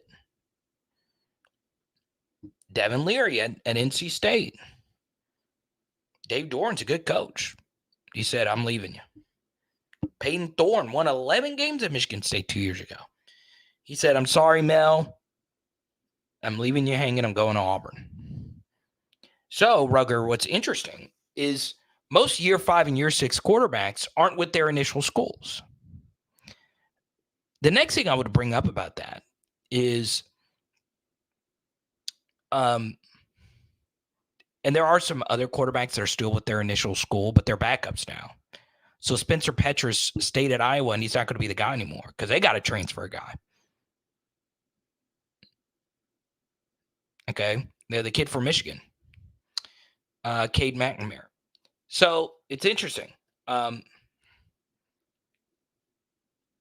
next thing I'll bring up, Rugger, about the Jordan Travis thing, and you bring up a good point. Should year 6 quarterbacks even be eligible for awards? The only reason they're still able to play college football is because of the Rona. Now, some of them only got to play 4 games, but 6 years in college football is a long time. Now, we got some 6-year guys. We got a year 7 guy on our team. Okay? You live out that dream as long as you can. I'd be doing the same thing. But it undoubtedly gives you an advantage, right? It does. But I get why the Rona happened and you didn't have to I get why they had the rule that you don't have to sacrifice. So I get why they did it. I totally get it. It was an unprecedented time. But it is interesting. Now, to your point, if Jordan Travis is so good, why don't you go to the NFL? And your answer is as good as mine. What I would say, though, is these guys get good information, right? And I would only go if I know I'm a first-round pick. Quarterbacks get paid the most out of any of the NIL positions, probably. I would guess so. And he's probably making more money, and he knows he's going to be the guy, than going to the next level. We also have seen year 5 and year 6 guys dominate the sport. So I get why he stayed. And also, for instance, here's another example. All right, let's use a direct comparison with Jordan Travis, another dual threat quarterback, in Anthony Richardson. All right, you compare these guys' college resumes. Jordan Travis is triple the quarterback Anthony Richardson was in college. Now, Anthony Richardson wasn't bad, but Anthony Richardson obviously is arguably the most freakish, athletically gifted quarterback we've had since Cam. Or Josh Allen, if you want to throw Josh Allen in there. So that's why, AR win. Jordan Travis isn't freakishly athletic. He doesn't have like a massive arm. He is fast, but he's not like Jalen Hurts level fast. He's also not the biggest guy. So I get why he stayed. So two things can be true at once. He could still be very, very, very good, and not actually be pro eligible. All right, not actually be a first round pick. Something else I'd bring up about that Rugger is I think quarterback is a weird position where the more experience you have, the better. I sometimes think for some collegiate athletes, you can have too much college experience and that hurt your NFL experience, right? Like if you're a running back, you want to try and get out in 3 as quickly as you possibly can. Whereas a quarterback, I do think repetitions matter. It's like what's happening now with Trey Lance. All right, I tweeted this out, and I got a nasty DM from a 49ers fan. That's okay.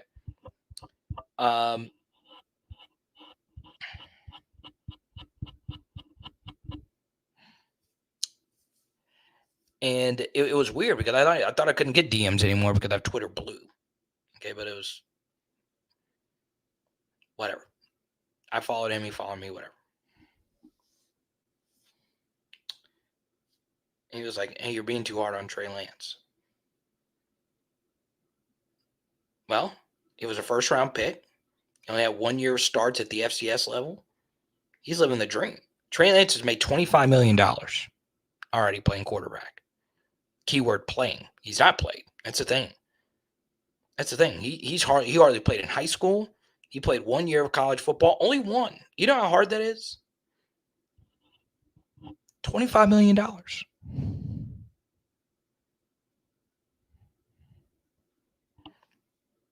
Hey, it comes with it. I'm not mad. Rain.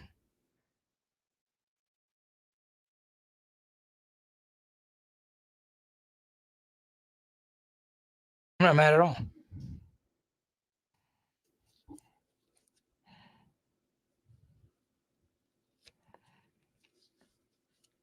So I get why Jordan Travis came back.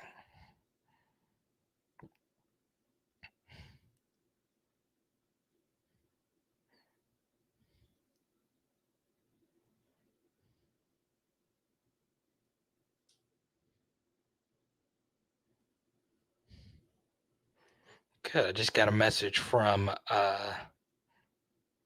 Slade Roy's dad. That's good.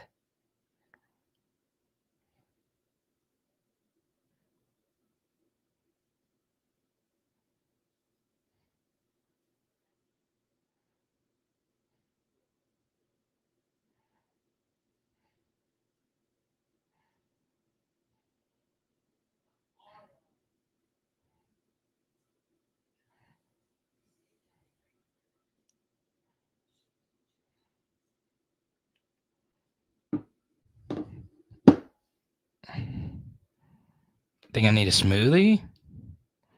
It did work out pretty well for Kyle Trask. That was kind of strange. I mean, you have to admit, that was just a weird thing. Normally, quarterbacks that are in that spot transfer.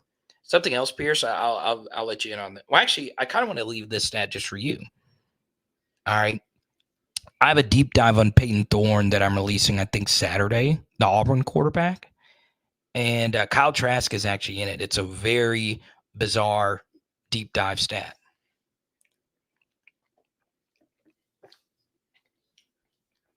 Bradley, what's good, man? Tiggs, let's go.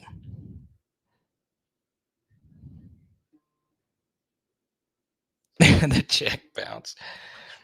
Branson, there you go. For the smoothie run. We got what am I going? I'm going to Smoothie King. I've not had Smoothie King in forever. But I'm telling you, You know what? You want to know what's funny, Branson? I start my day every day with a smoothie. My wife makes me a smoothie every morning because I was getting too fat. And I was having these breakfast sandwiches. And the issue is I'm still fat. Like, there's nothing I could do about it. I don't run anymore. I'm kind of worried that I shouldn't go run because of what happened to Kevin Hart. And I love Kevin Hart. It's just so the fact that he was racing Stephen Ridley. You could have given me 100 LSU football player guesses, and I probably would not have guessed that it was Stephen Ridley that Kevin Hart was racing. I would love to see that video. I would love to see it. I love Kev so much. Oh. But I went on Tig. I went on Tig Bits recently, and I was slurping that smoothie. I had trouble swallowing that shake last night, or when was it? It was 2 nights ago.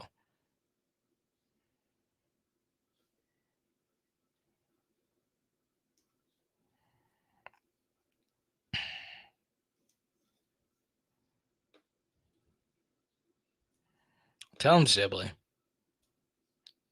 Tell him. I blocked somebody earlier because he was trying to tell me I sounded like Stephen A. Smith during my freaking rant. First off, what's so bad about Stephen A. Smith? Yeah, I get it. I'm not the hot take artist. You want to know a funny, true story? I was at Sirius XM Satellite Radio. I was working there, and 2 national radio hosts took my studio that I worked in. Okay. And the studio I worked in was, I was low on the totem pole, but I would cut audio and stuff like that in there. The first person was Glenn Beck, who was, doing a countrywide tour, and he needed a place to do a show. So he did it in my studio, and I couldn't go in there. He had security. I was like, it's not that real. It's not that deep. And the other was Stephen A. Smith. And I looked up to Stephen A. Smith. I am wanting to do a national radio show one day. Now, what's interesting is this was over a decade ago.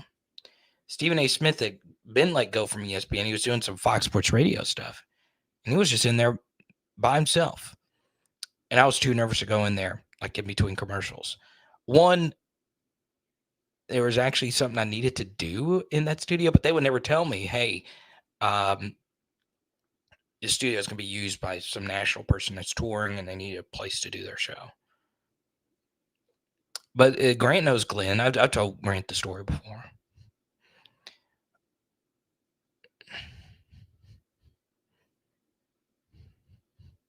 I need to walk 4 miles a day. Now, walking 4 miles a day, that's lengthy though, right? Like, how long does it take to walk a mile? What is it? Like, to run at a 6.0 mile per hour pace. So that would take what, like an hour to walk a mile? An hour?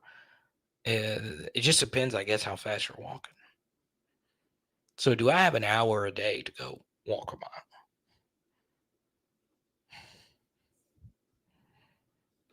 Do you really? Let's go to John Scott. It just depends, because last year, we were able to stop the run. So that allowed us to play a little bit more too high and a little more conservatively. But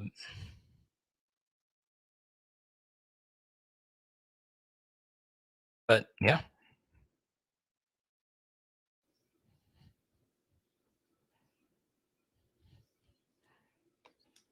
Walked one at 16:30.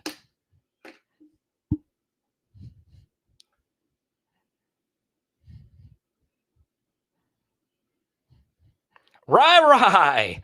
What's up, man? Holy crap. Holding it down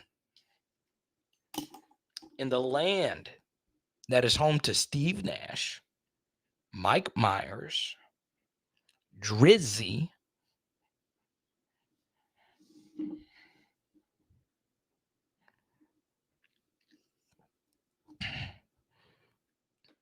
Right, where have you been?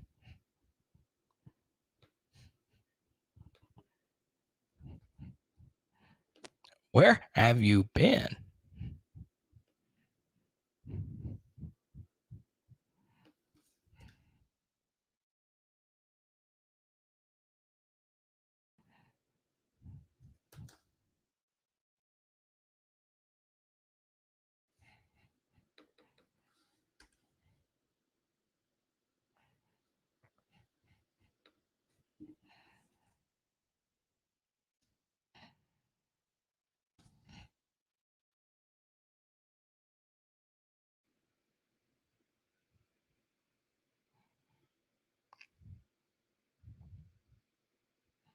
I'm looking forward to any of the week 0 matchups.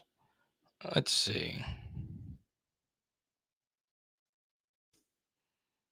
Look. Man, I'm telling you, and there's so many people that I'm telling you, it's always the people that give me the analysis that just come out of nowhere. Bounce back and forth challenge. Well, what am I doing? I don't know. Navy at Notre Dame in Dublin. I kind of like Navy to cover there. Notre Dame always plays in weird season openers. You know, they had a Florida State one a few years ago. Obviously, they had the Ohio State season opener last year. I don't like playing these games overseas, right? I just think it screws up your body clock and all that stuff.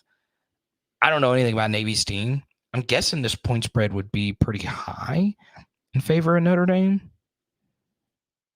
But 20.5.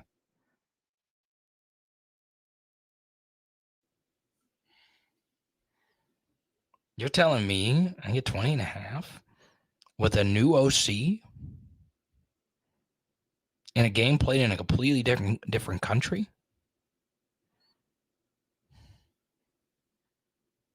Are we rolling with Navy?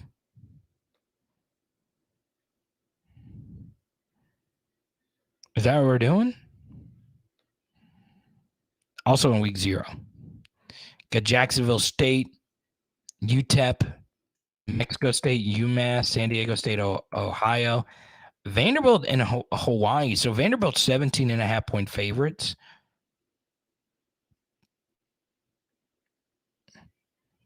Okay. Looks like there could be some nasty weather here in Nashville. Over under set at 56. I kind of like the under there if there's going to be nasty weather. I don't know.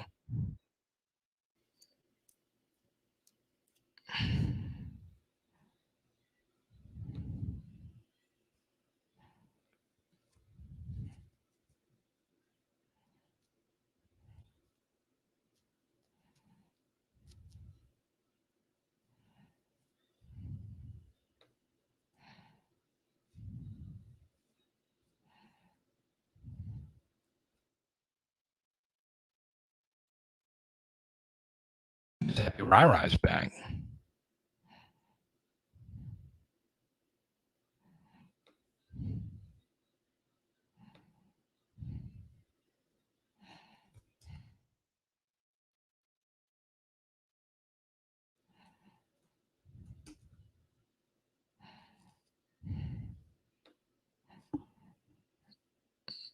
Should you go to the Tech opener?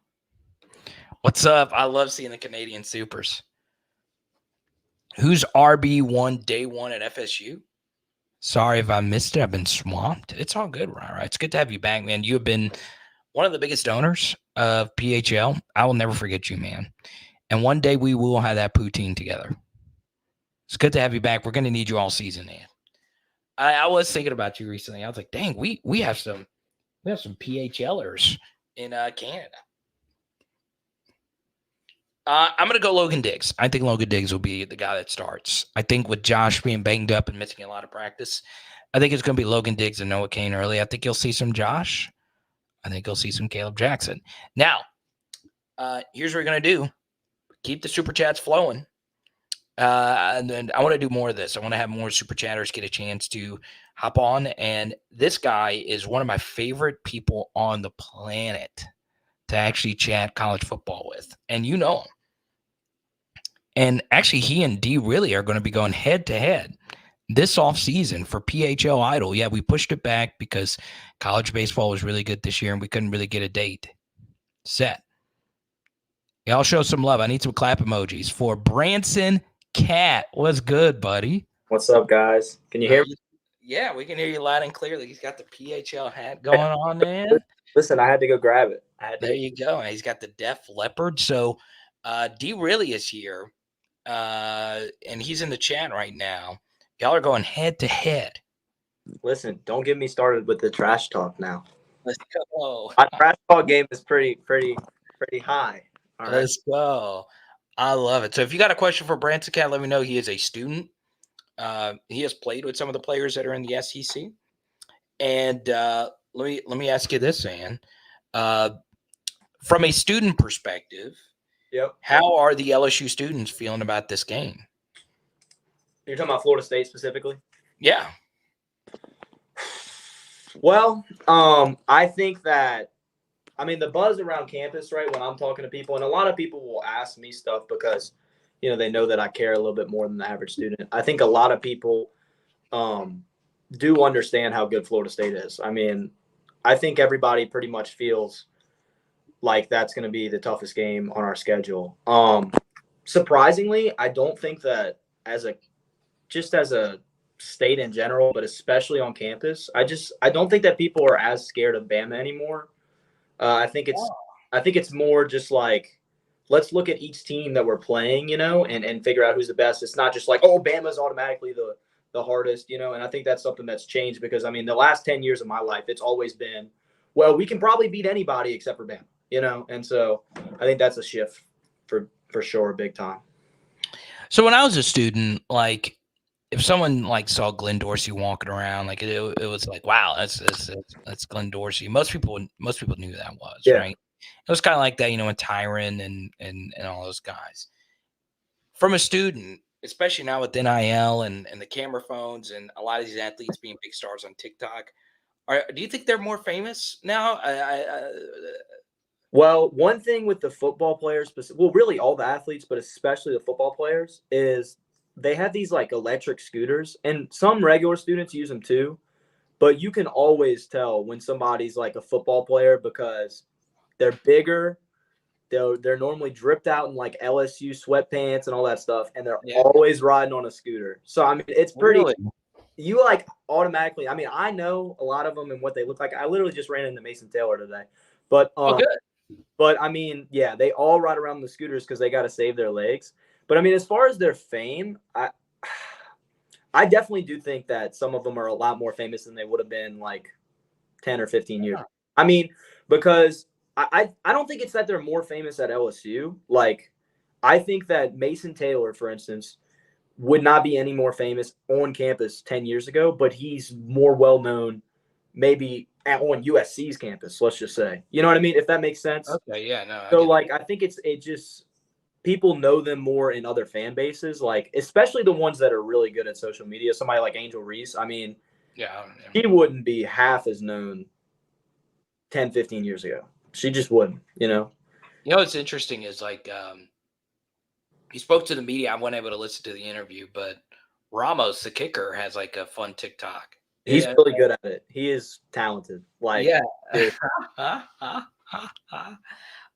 I remember, so when I was a student, I had a soccer background and played football and all that stuff.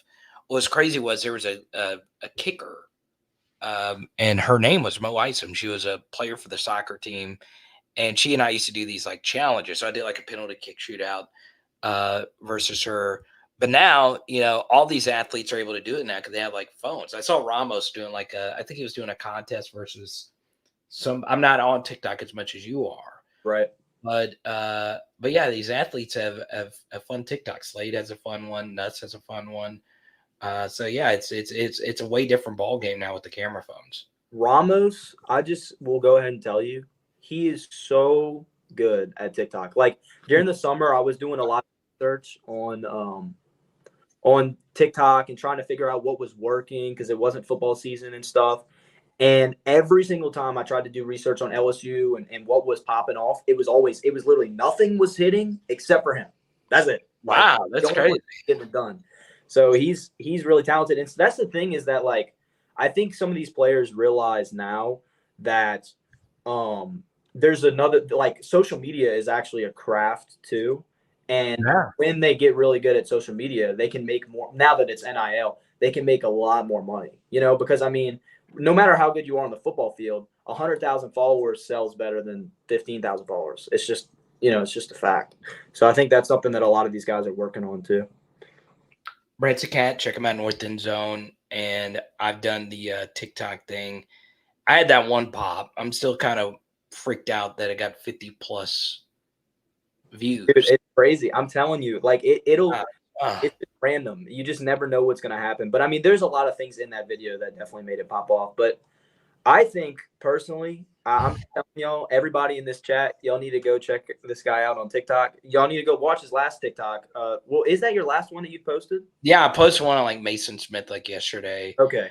But like the thing is like I see, because like there's these students and like so many of them are just big on TikTok. And what they do is like like yours, like you give like nuanced takes and stuff like that. There's a lot of people that have 100, 200,000 followers. They don't really say anything. I just tell you what happened. They just state facts that are yeah, they're like they either look really good or they're the son of someone and they could get a blue check or whatever. It's it's crazy, absolutely crazy. Now, you obviously do your own studying and all that stuff. How you feeling about LSU, Florida State, Branson Cat? I'm not gonna lie.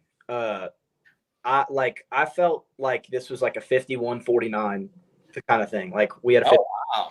And then like with MAASON SMITH, I'm like, ooh, because this is the thing that I was talking to one of my buddies, Andre, who's actually the sports director at KLSU about. Okay. Talking about our secondary and just the struggles that we were having. And what we kept going back to was like, yes, Florida State has some of the best receivers in the entire ACC and even the entire country. But if we can get a pass rush, it's really not going to be that big of a deal. Obviously, losing your best defensive lineman, or I guess arguably your best defensive lineman, I guess you might be able to say Wingo. But losing MAASON SMITH is going to be a big deal for that pass rush. And I think it's going to put a lot more pressure on our secondary because what I'm thinking is if we can get to Jordan Travis 4 or 5 times, get 4 or 5 sacks, I think we're in a pretty good spot. If we're only sacking him like 3 times, I just don't know if that secondary is going to be able to hold up. I think they're going to let some deep balls get past them. So, all right, fantastic. We will see you. We'll see you Sunday night, man. Don't forget 6 p.m. We'll have our Florida State offensive film study. Shout out to KLSU. Yeah, that's where I got my start. I don't like this comment right here. Wait, is this your dorm? So yeah, this is my dorm. Like I have an office in front of my dorm, and then in the back's even cooler. I got like my whole ceiling is filled with flags. It's pretty sick. Wait, so you have this room, man? What are these dorm rooms, man? I had like a. Well, it's the RA dorm. It's the RA dorm. That's right. Okay, I forgot about that. Give me the office so I can close my door where I can let a student come in and talk to them. Okay, letting them into like my bedroom essentially. There you go. So, yeah, I take that personal, man. We'll see. Well, the funny thing with AP saying what he said, one of my favorite backdrops, and this is not moved, is my K Doty card. So AP, you're actually putting down on yourself when you say that. Before I let you go, Branson, I know you got to get up, and you got class tomorrow. I do not have class tomorrow. I don't have class on Fridays. I actually have a tea time tomorrow at the golf course. So that's wow, okay. Heck yeah. My guy's got golf money. You playing a full? You got what course are you playing? I'm playing at Webb, if you know where that is. It's over like by college, sort of. There you go. Do you feel good about LSU winning? You think LSU's going to win against Florida State? Do I feel good? No. I mean, I think feeling good would be like I think there's a 60% chance or higher. I think it's a toss-up. I could really see it going either way. I think that it being in Orlando doesn't help. I don't like that, but I kind of do like that they beat us last year for our chances for in this game. I don't know. LSU in the past has done a really good job of when they've gotten embarrassed by a team, really coming back the next year and just being completely locked in. Texas A&M is one of the biggest ones in my mind from 2018. That was just a really horrible loss. It sucked. Yeah. And this Florida State loss last year kind of felt like it. We should have won the game. And then they came in 2019, and of course the 2019 team was awesome, but you could tell that it was personal. I mean, it was more than just, hey, we need to go win this game and perform the way we need to. That whole team was determined to demolish Texas A&M. And I think that I feel the similar attitude where every single time the team gets asked, what game are you circling? Florida State. Florida State. We want to beat Florida State. We want to, get revenge for what happened last year. And it sucks because MAASON Smith even said that. And I was really excited to see him play in that game. Yeah. But regardless, I think that us losing to Florida State last year increases the chances of winning this year, which is kind of sounds weird. I don't know if you know what I mean by that, but no, I get it. I get it. Well, hat tip to you, my friend. Look yes, at sir. you. Man. I'm proud of you. Branson Cat North End Zone, man. We'll talk to you soon, brother. We'll talk to you in the chat. We'll see Yes, you, bud. sir. All right, bub. That was good, man. I love it, man. I always gotta show some love to the TikTok generation. I've kind of gone viral on there. It's weird because I suck at it. I don't have any views on Facebook. Now, to Rai Super Chat. My week 1 prediction is Jaden Daniels gets 2 rushing touchdowns. I don't know how many passing yet. I think 2 or 3, but I don't know. My prediction is 2 rushing touchdowns for JD and 2 Perkins sacks. How about that? Now, we're going to keep it going. Rai just super chatted. Don showing some love. John showing some love. John just won one of my favorite actual Clyde Edwards-Helaire card in my collection, that red rated rookie. Jared showing some love. AP, Roger, Dodger, the mayonnaise kid, Rai holding it down. Rai again. And we do have a card we have to give out. Okay. Bruce, you like the shorts, man? There you go. I can't show AP love though for putting. AP has contributed. I'm not even a K Doty fan. I've kept AP's card. This card means a lot to me.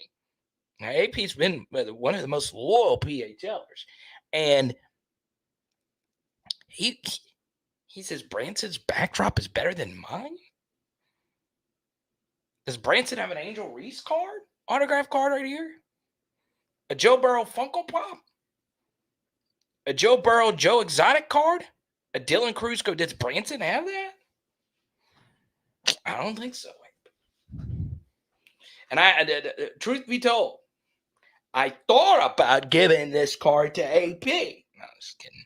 I actually had someone that just clicked in my mind who that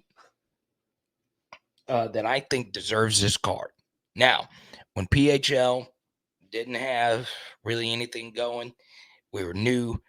There was someone that's been watching live streams for the longest. Now, he left us for a while, but now he's back.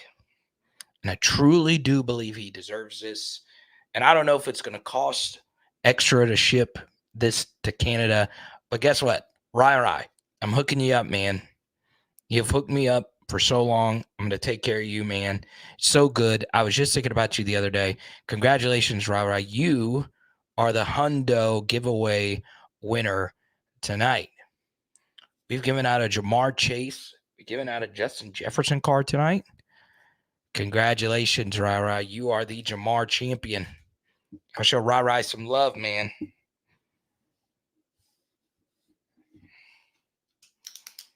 Dang, AP's going to go to bed saying, dang, I thought I was going to get the Jamar Chase card. Don't worry, AP, I got you, man. I was like, I took it personal because I was like, I want y'all to see this card. Look at this thing. Look at how clean that card is right there. K. Doty, and he's wearing that striped uniforms I love from LSU so much. AP, you know I love you, man. I gotta clean this. I do recommend, though, don't leave cards out like this. You need to put them in top loaders. But for this one, I'm going to leave it out because I just love the way it looks. Now, I wouldn't leave Joe Burrow cards out like that.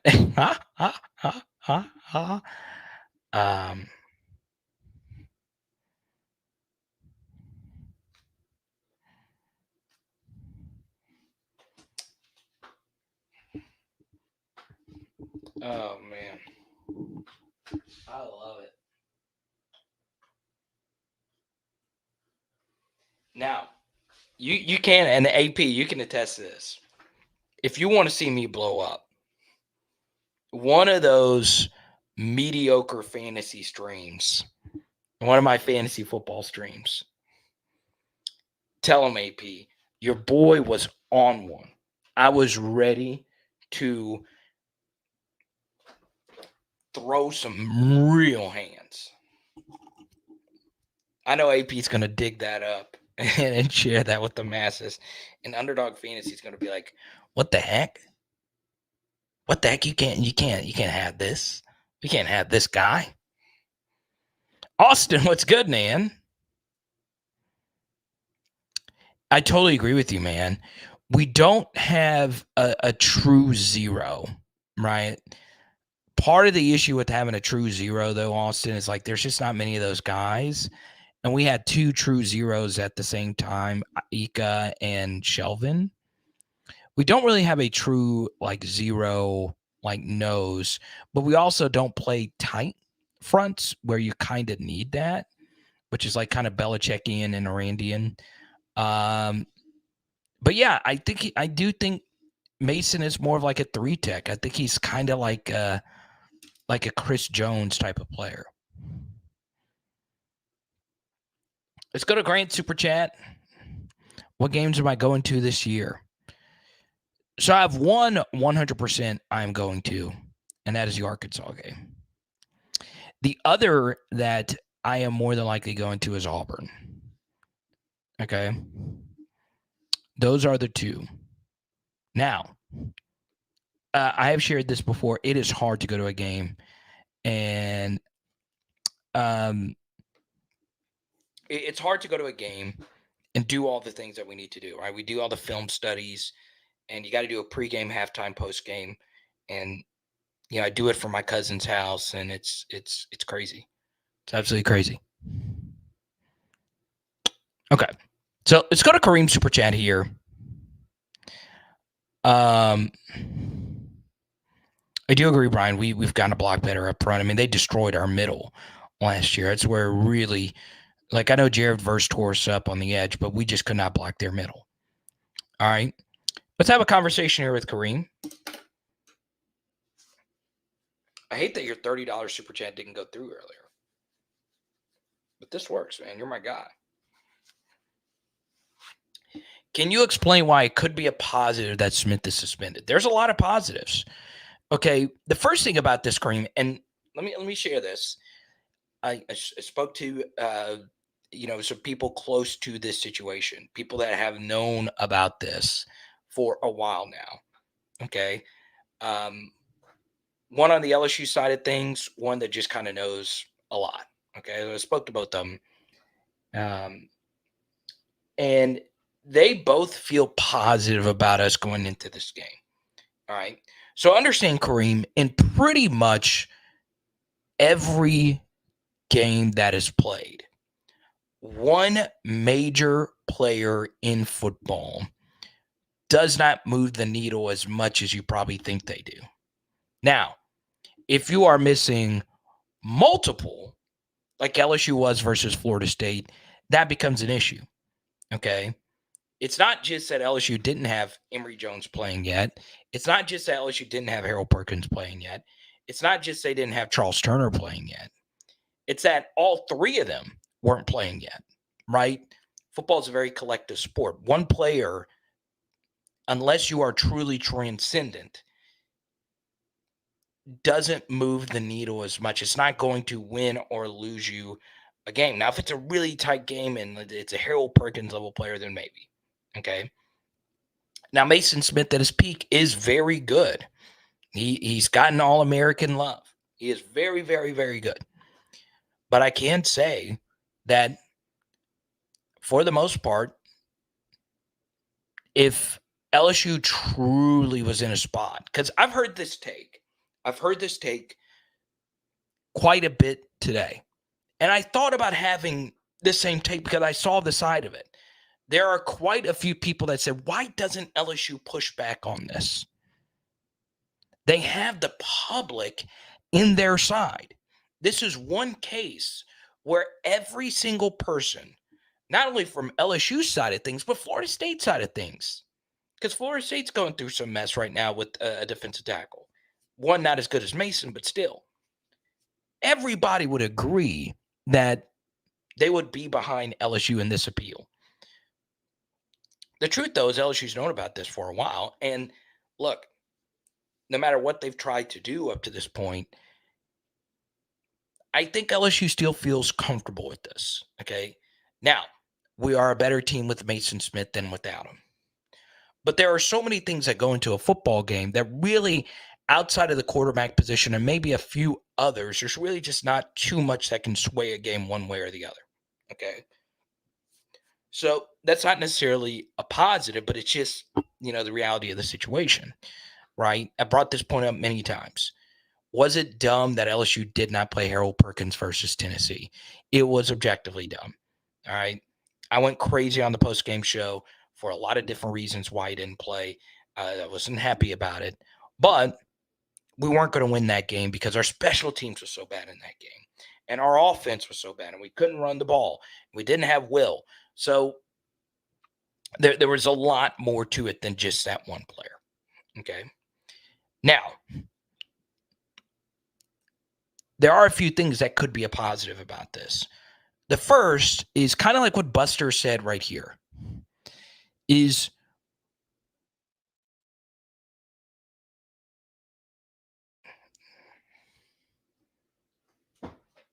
there you go, man. Michael B., it's going to you, bro.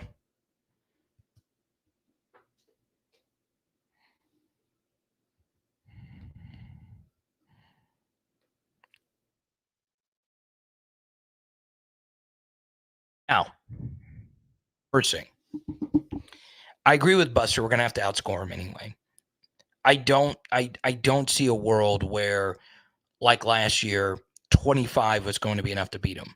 I think their offense is going to have a good day. I do. I do. Now, they're not going to have a warm-up game. They could just be totally rusty, and that could be the case, and I hope I'm totally wrong about it. I hope we beat them 31-3. I wouldn't mind beating them 17-14. I don't care. Okay?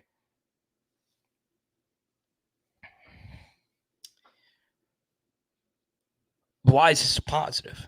Well, maybe this makes LSU say, look, we really got to step it up offensively. Maybe everyone on LSU's offense say, look, we really got to take our game to the next level. Maybe this galvanizes a team, Kareem. There's nothing quite like a group of people that know they've been wronged. There's nothing quite like a group of people that are objectively victims here. And in particular, MAASON's a victim. Okay? Now, for MAASON's standpoint, I know you joined a little bit later, so it's kind of a reiteration from what we said at the very beginning, but turf fields, okay? I'm pretty sure Camping World is a synthetic turf field. Lower body injuries happen more on turf fields than grass fields. MAASON Smith, a non-contact lower body injury on turf field against Florida State. Now, what does Florida State do? They run a lot of misdirection. That's tough on your body. MAASON Smith just got dinged in practice not too long ago. Okay, think about it. This game isn't just one season. It's an entire season.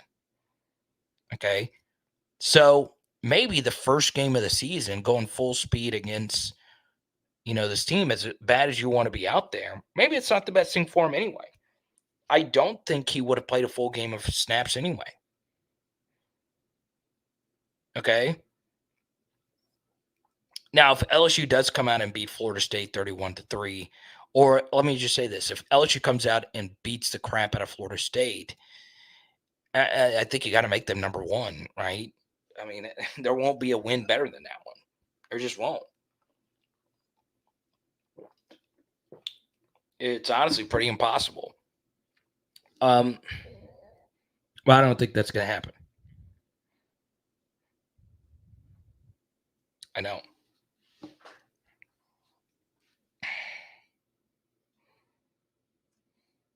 That's true, Jared. That's a good point. But then again, it's also because we're still running the 2 yards and a cloud of dust offense. TJ, what's good? Big announcement coming up. Pretty excited about that. Perkins is just going to have to go harder now.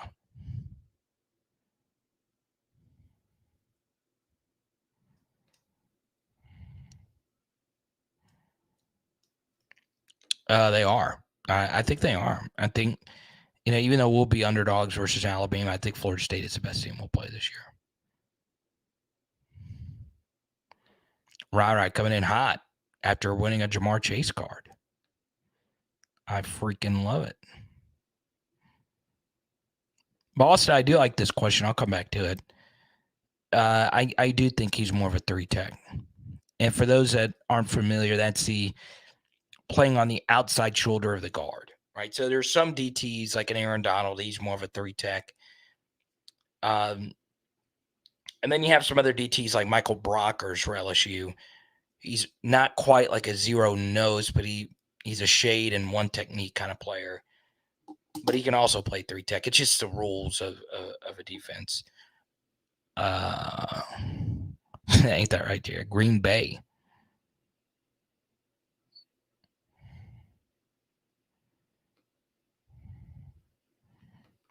So now, here's what we're going to do. The next 5 to 10 minutes, I'm going to answer as many questions as we possibly can.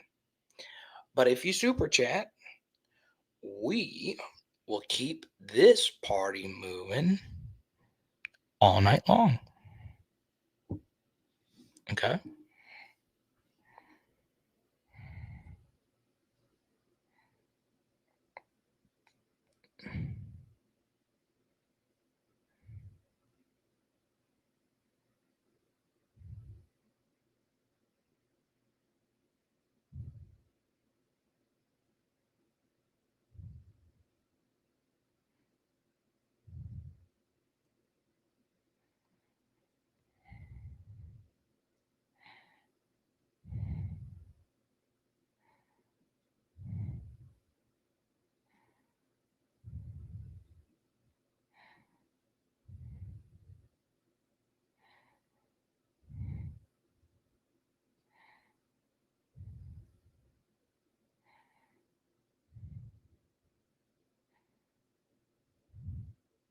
Mm.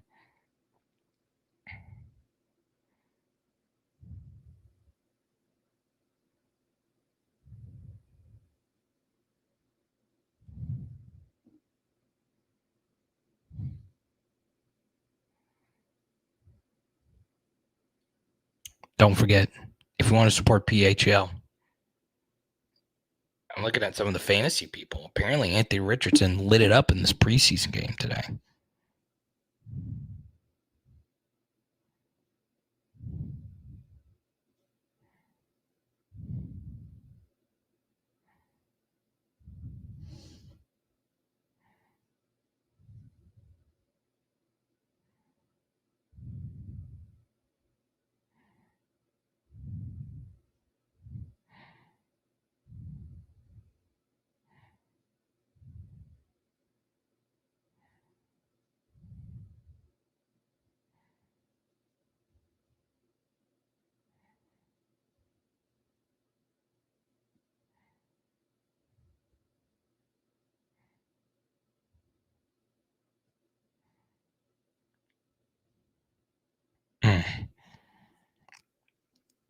But yeah, we'll answer as many as we possibly can here at the end.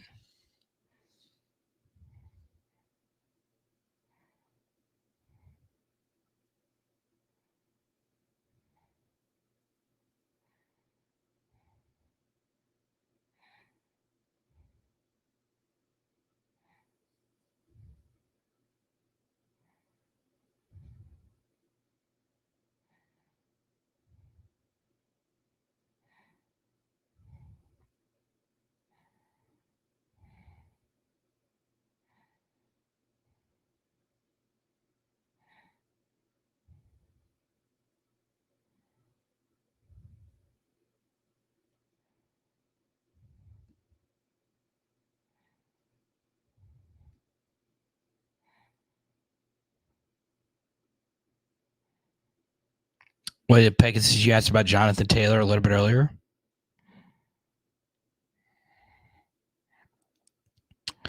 How much do you think we'll see Nussmeier this season?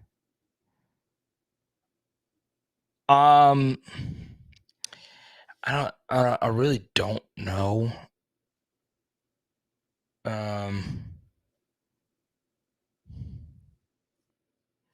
Honestly, really don't know. I think, I've shared this before.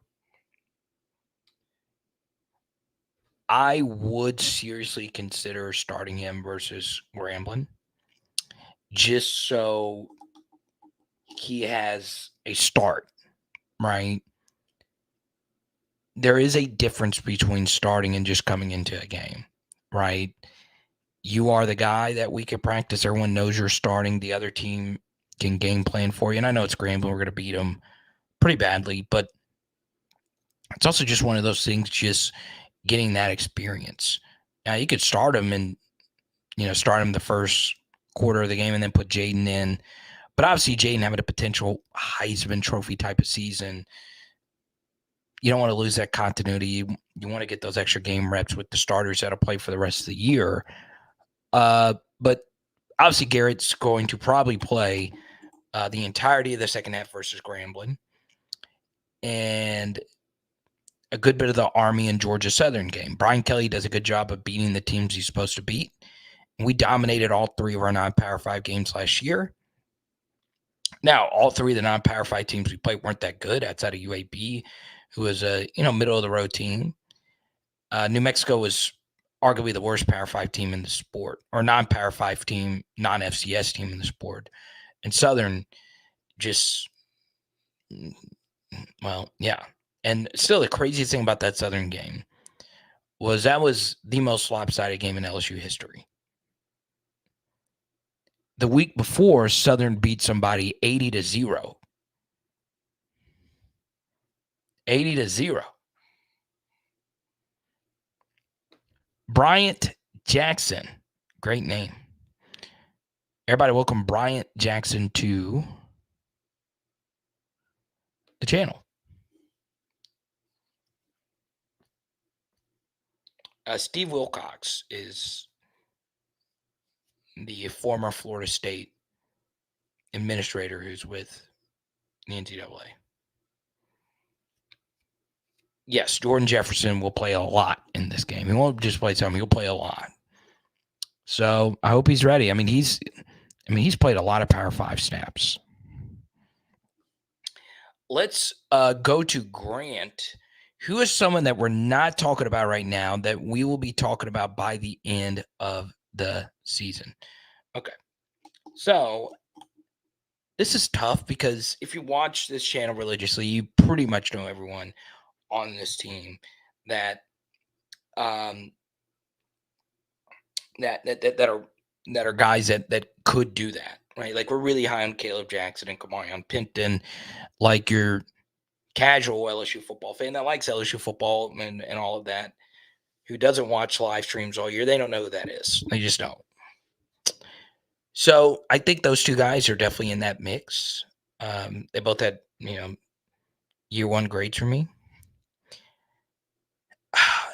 I liked Kylan Jackson. I tried to get myself to kind of really love him as a year one guy. I do think he's very interesting, right? I think he can give you some special teams reps. He's a great athlete. Played at a good program in Zachary. I at first when I watched him, I felt like, God, this guy could give you something potentially at safety year one. I'm still very bullish on him. So that would be like a deeper sleeper. Obviously, Kyle Parker is someone I also like a lot as a true freshman, but someone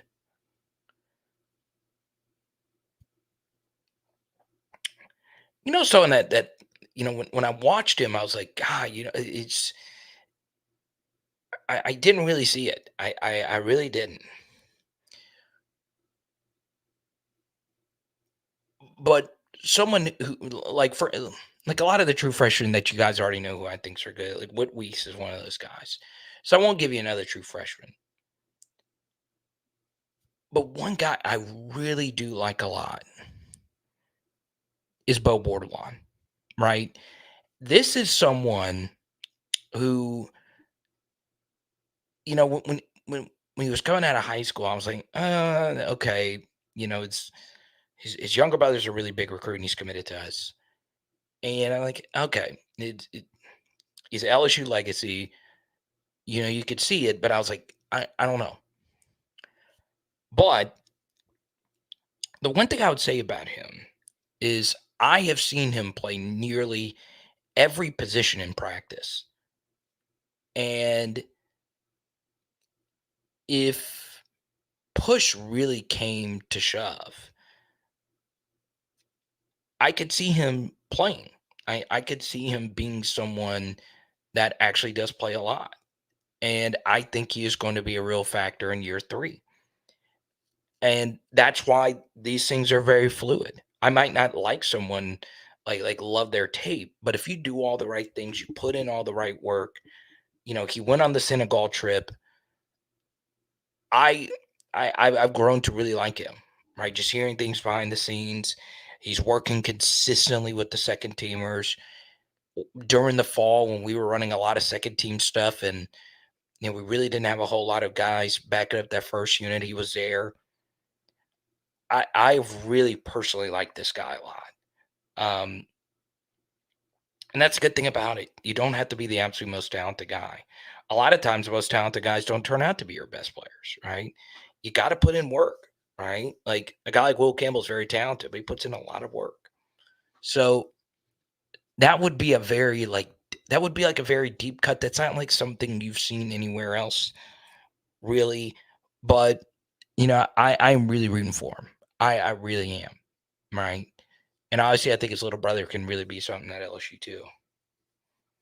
So, Greg Penn, yeah, look,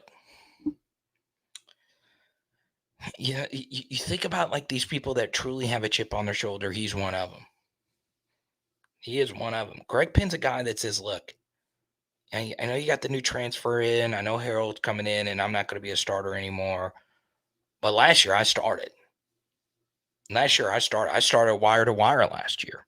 Y'all were trying to place me with the true freshman. And even Brian Kelly said after the Arkansas game, DeMario Tolan was on Greg Penn's heels to take his starter's job. And all Greg Penn did was come out versus Arkansas and play his best game of the season. And look, something else SMC to really think about, especially with collegiate athletes, what makes LSU kind of unique is when you're not really from here, like, and Greg Penn's from the DC area. I'm somewhat familiar with the DC high school guy because I've lived in DC and my cousins with the DC high schools and that kind of stuff. This guy's had real adversity. True freshman season, he started getting reps in that horrendous season in his true freshman year. And all he did last year was just grind his you-know-what off to stay in his starter spot. And now he's going to come in guns a-blazing, right? What if LSU says, look, we want Harold Perkins to be our every down jack. Greg, you're back out there.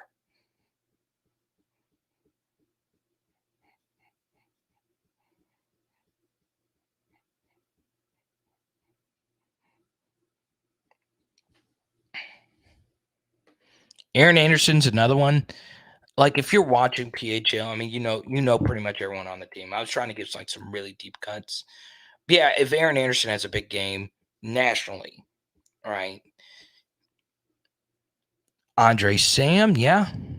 I always cheer for Louisiana 3 stars that get to live the dream now as transfers. What's up, Jules? Jules, one of our recent Angel Reese card winners. I cheer for Andre Sam, right? If you know people that have dealt with stuttering. Andre Sam, there was a great piece that Marshall did on him last year. That's a guy I'm rooting for, man. Could you imagine Andre Sam? He is a year 7 guy. So he's a class of 2017. We gave out a Justin Jefferson card earlier tonight. Andre Sam was a member of Justin Jefferson's recruiting class. 2017. Now, he wasn't with LSU's recruiting class, but that was the year he came out of high school. So think about where Justin Jefferson is, and Andre Sam is still getting to live that collegiate dream. Now, what's even crazier is Andre Sam was playing for McNeese in 2021 when they came to Tiger Stadium. And now 2 years after that, he is getting to actually play for LSU.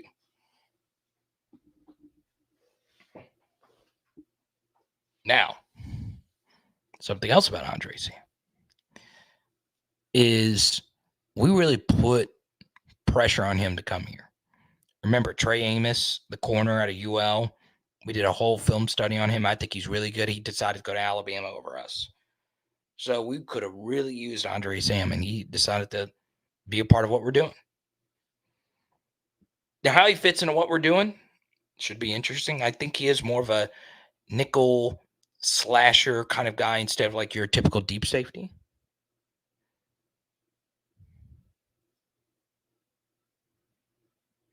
So, yeah. We go to BT. Now, to the great pinpoint. It's so, I do think when it comes to adversity, anytime you deal with adversity, it's hard wherever you are. I do think it's a little bit easier in Louisiana, though, because if people are really rooting for you, you got your family, it's a dream. If you want to make it work somewhere, it's LSU. But Greg Penn could have gone anywhere. So you really root also for those guys that are really putting in work. And Greg Penn struggled at times last season. But the linebacker crew was in flux, right? It was Mike Jones and Greg Penn, and the year before that it was Damon Clark and Micah Baskerville, and then Baskerville and once again it's in flux again, and you lose your starters role and you're still in it. I still think he's going to play a lot this next year.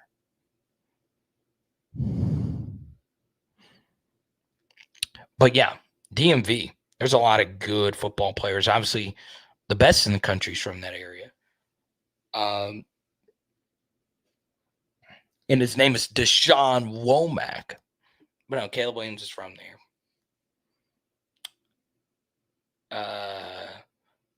We got a 5-star from there. But he ended up going to Maryland, Rakim Jarrett.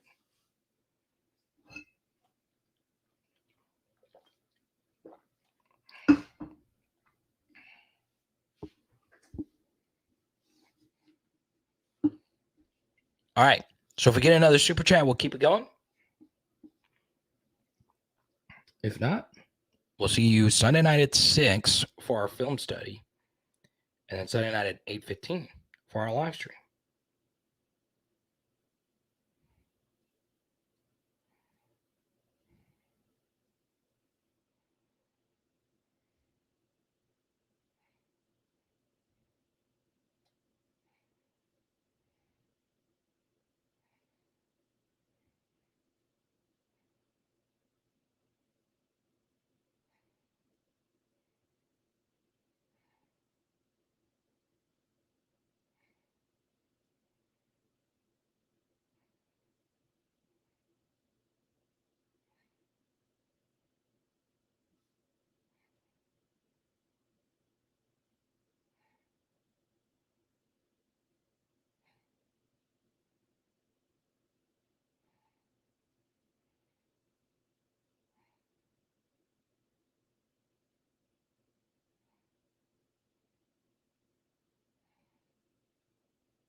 I just don't understand how anybody could have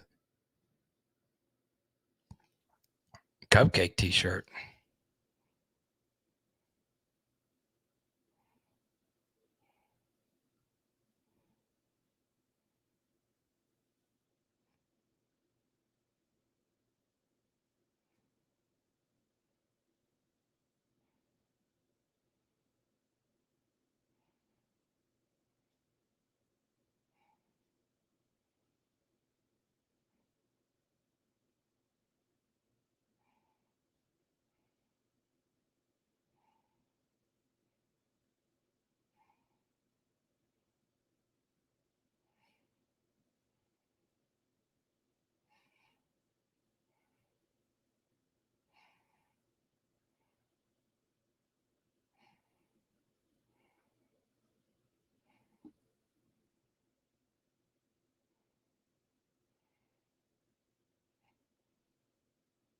I just don't understand it. I saw a big college football account. I just tweeted out of frustration. You do the crime, you do the time.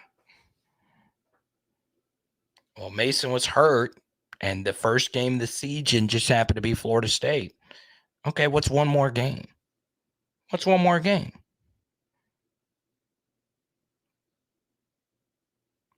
I'm serious. What's one more game? Why can't you just sit him at Grambling?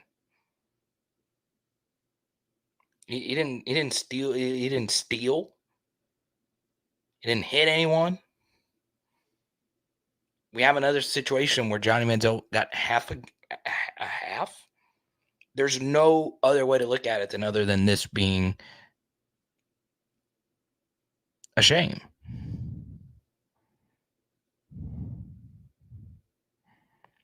Ramos, what's up, man?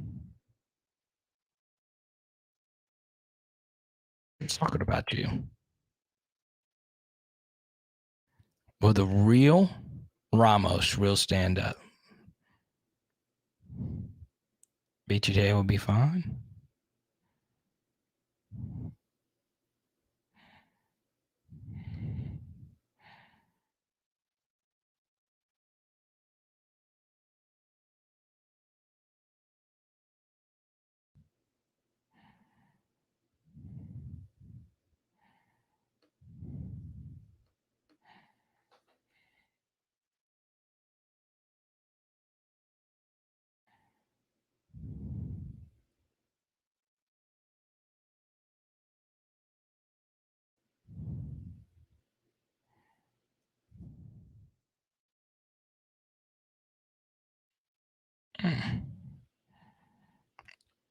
If that is the real Ramos, I'll put you on the channel right now. Shoot me a message at Power Hour LSU. I'll put you on.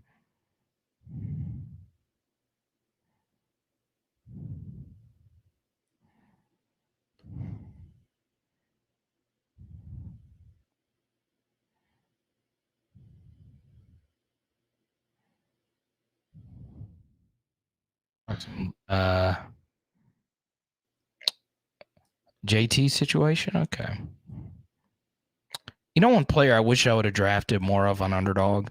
And Pegasus, let me know. Have you signed up on Underdog Fantasy? Please do. $10 deposit. You get a deposit match modus. If you need some help, Pegasus, you know where to find me on social media. I can help you out. Because Underdog hooks me up when you use my promo code Carter. I like Evan Hull a lot, the guy that they got in from Northwestern. But as far as JT is concerned, like I think if the Colts are willing to take less than a first-round pick, which is what they're going to have to do, I think it makes sense for both parties. I do.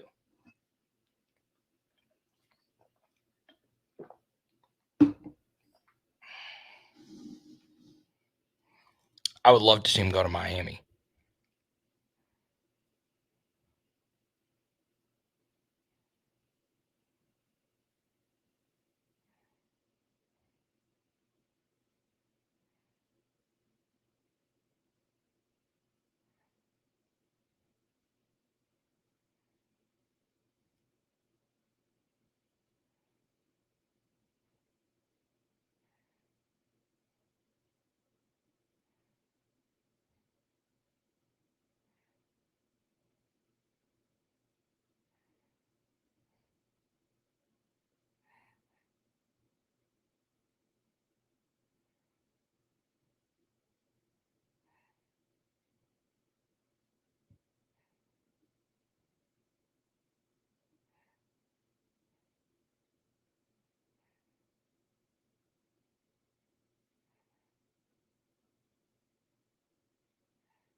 Shaq, what's good?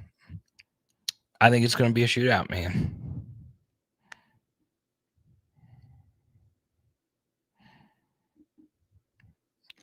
All right, guys. We will see you on Sunday night. It is. Oh, yeah. Got to do this. Shout out to all our super chatters. Michael B., top super chatter of the evening. Big shout out to Don, John, Jared, AP, Roger. Rai was the winner of our Jamar Chase giveaway. Kareem and Grant. Thank you guys so much. Appreciate it. Thank you also to our guest tonight, Branson Camp. We appreciate you. We'll talk to you soon. It is Power Hour LSU. Boom. And tonight we are doing spaghetti and meatballs. Let's go.